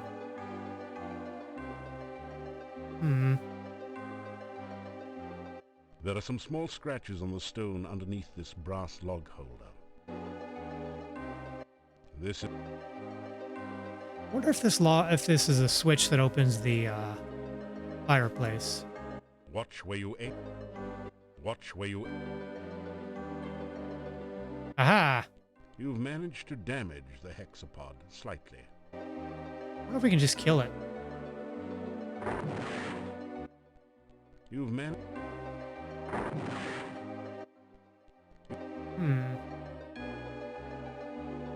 Oh, let's detect magic. That's always a good idea. You sense a low level of magic all around you, as if many arcane and unpleasant activities had occurred here in the past. The hexapodal wall decoration above the fireplace is actually an enchanted creature, and extremely powerful magic radiates from an object in the display case. You can't... There's nothing under the old rug but dust and spiders. Neither... This...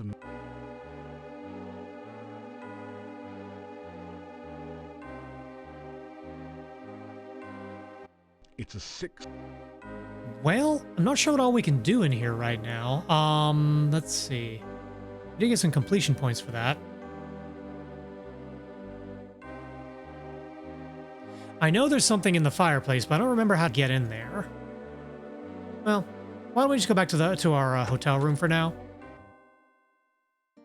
You retrieve the Dark One sign. Okay, so we need to use the Dark One sign to get into the building. But after that, there's not a whole lot we can do. Through the window, you can see the innkeeper and his wife bustling about, and several town...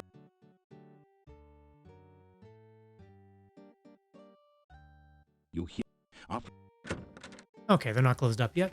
Eh, maybe we'll just turn in, call it a night.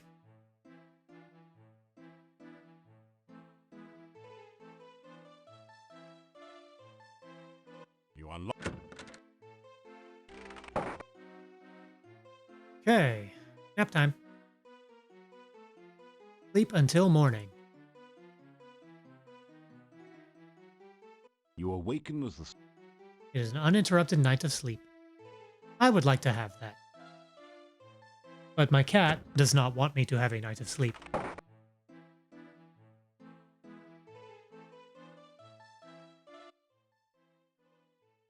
I do not gossip. Okay. The castle. Just skimming through to see if there's any new information. Here in the evening, there are quite a few he is a harmless old man who wanders around looking for his dead wife. It must be a shame to grow old all alone.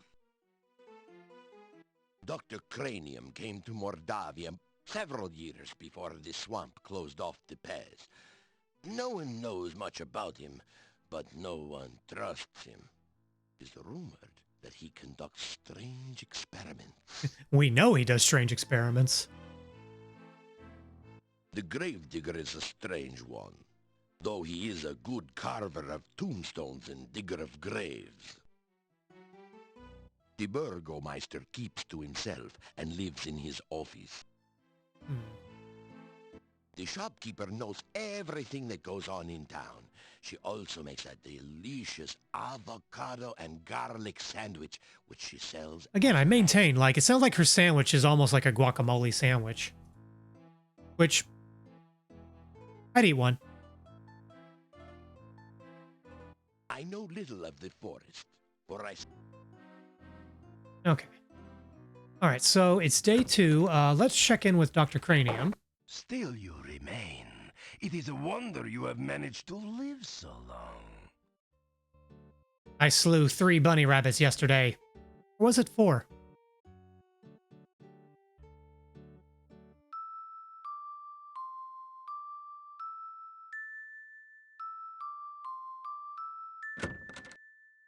Forgot if it was 3 or 4 bunny rabbits. Those are also the weakest monsters in the game. They get much worse than that. Ah, you're just in time to witness a magnificent scientific experiment. I have managed to harness the very primal force of lightning at my beck and call. Now I shall use it to create life itself. Watch this. Oh, he barbecued himself. Whoops. That was not quite the experimental result I expected. But never mind that. It is merely a momentary setback in the annals of science. Science! Now readjust the magnetic electrical stimulation system and try again another day. Oh, we've got some other topics to talk about. First things first, let's talk to him about science and get our potions for the day. Here you are, one freshly brewed healing drink. Here you are, one freshly brewed universal poison antidote. Oh, so we only get one healing potion in a day. Need to keep that in mind. That could go poorly. Oh, this is a sad, ignorant land where everyone seems to think more of magic than of science. Still, it is a good place for a scientist to work. There are many fascinating monsters to study, and I can get all the dead bodies I need. Alright. I'm going to finish talking to Dr. Cranium tonight, but then I think I'm going to wrap for the evening. It's getting to be about that time. I'm just going to go ahead and do a thing real quick. Boom. Alright. Let's see. Oh, this is... Oh, we already did that. Antwerps are a truly fascinating species. They reproduce by splitting into a number of tiny Antwerps, each with their own genetic code. They cannot split voluntarily, however. They only reproduce when cut or stabbed. My test Antwerps came from Spielberg Valley, where there was an Antwerp population explosion last spring. Oh, you don't say. Antwerp population explosion in Spielberg. We wouldn't know anything about that. Run away.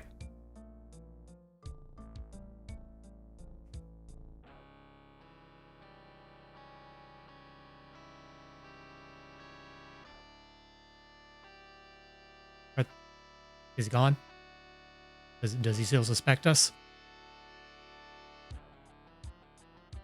Okay, I think we're cool. Oh, back to the wrong window. There we go. I have come to the conclusion that lightning is electrical in nature, which would put it in the realm of fire. Fortunately, there have been an increasing number of storms here lately, so I have been able to harness some of the lightning and store it for experimental use. Wait a minute, wasn't he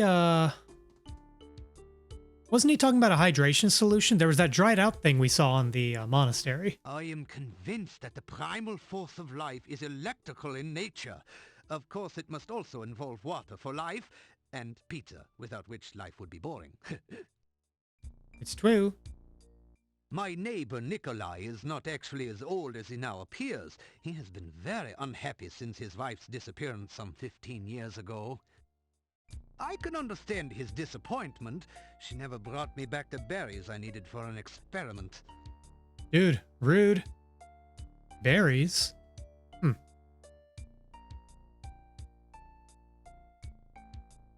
Okay, there's one more conversation I want to have real quick. Wait a day or two before resuming my Frankie experiment. It is very important that the right person stay in charge here. He's trying to make a Frankenstein. Shock of shocks.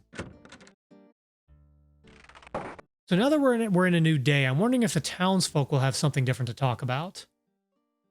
Yes, well, I keep looking for Anna. Will you help me find her? She's missing. Anna has been gone for a long time. I have been looking for her for so very long. I do not know what has become of my Anna. If she's been missing in Mordavia, I've got bad news. I wonder if Igor has something different to say, or can we tell Igor about Dr. Cranium asking about the hydration solution? Rumors? Oh, Igor not hear rumors. Igor not know Olga's husband run off years back. Nobody tell rumors to Igor. Oh, bad place. Cemetery east of town. Major tourist attraction. So I'm going to have to write down a list of all the things that I know I need to do. There are 2 or 3 locations we haven't gone to yet. We haven't gone to Arana's garden. We haven't gone to the cemetery. From there, I think the game is kind of open-ended. Like, there's not a clear linear path that you're supposed to take. There are a number of objectives you're supposed to do, and some of them are time-based and we cannot do yet.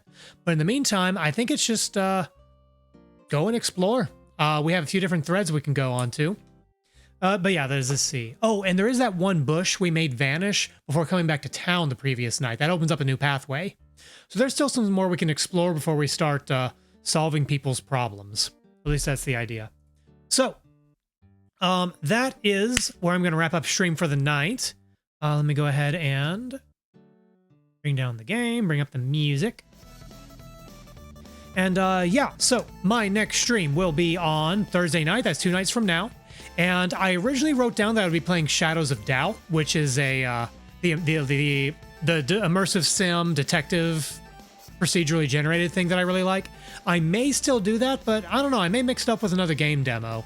I've been hearing a lot about this Ball X Pit game, and there is a free demo on Steam, so maybe I'll play that for a few minutes before jumping over to Shadows of Doubt. I don't know.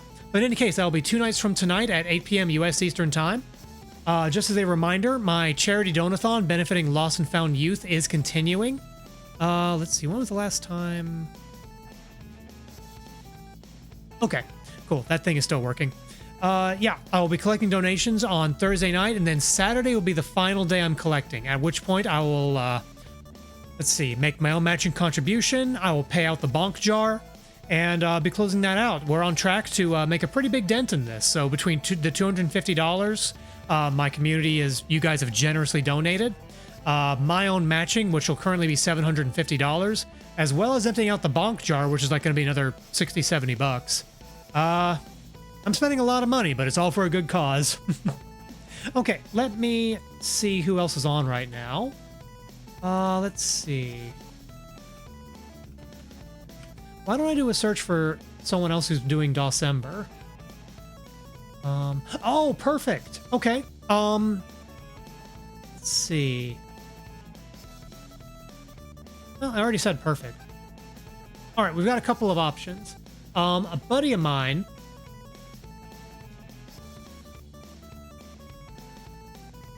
Yeah, okay, I've already said it. We're gonna raid into Capsule J, who is a buddy of mine, and he is also doing Dawsember stuff. I didn't know he was doing Dawsember.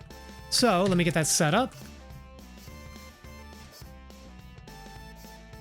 Let's see. I want to make up a raid message. What do I want to do here? We'll just do the standard. All right, there are your raid messages. If you are subscribed to my channel, you can use the one with my fancy schmancy emotes. If you are not, that's okay too. There's the generic emotes one that is available as well. Let me go ahead and queue it up on my side. Cool. All right, we're going to raid into Jay. Tell him I said hi. Y'all have a good night.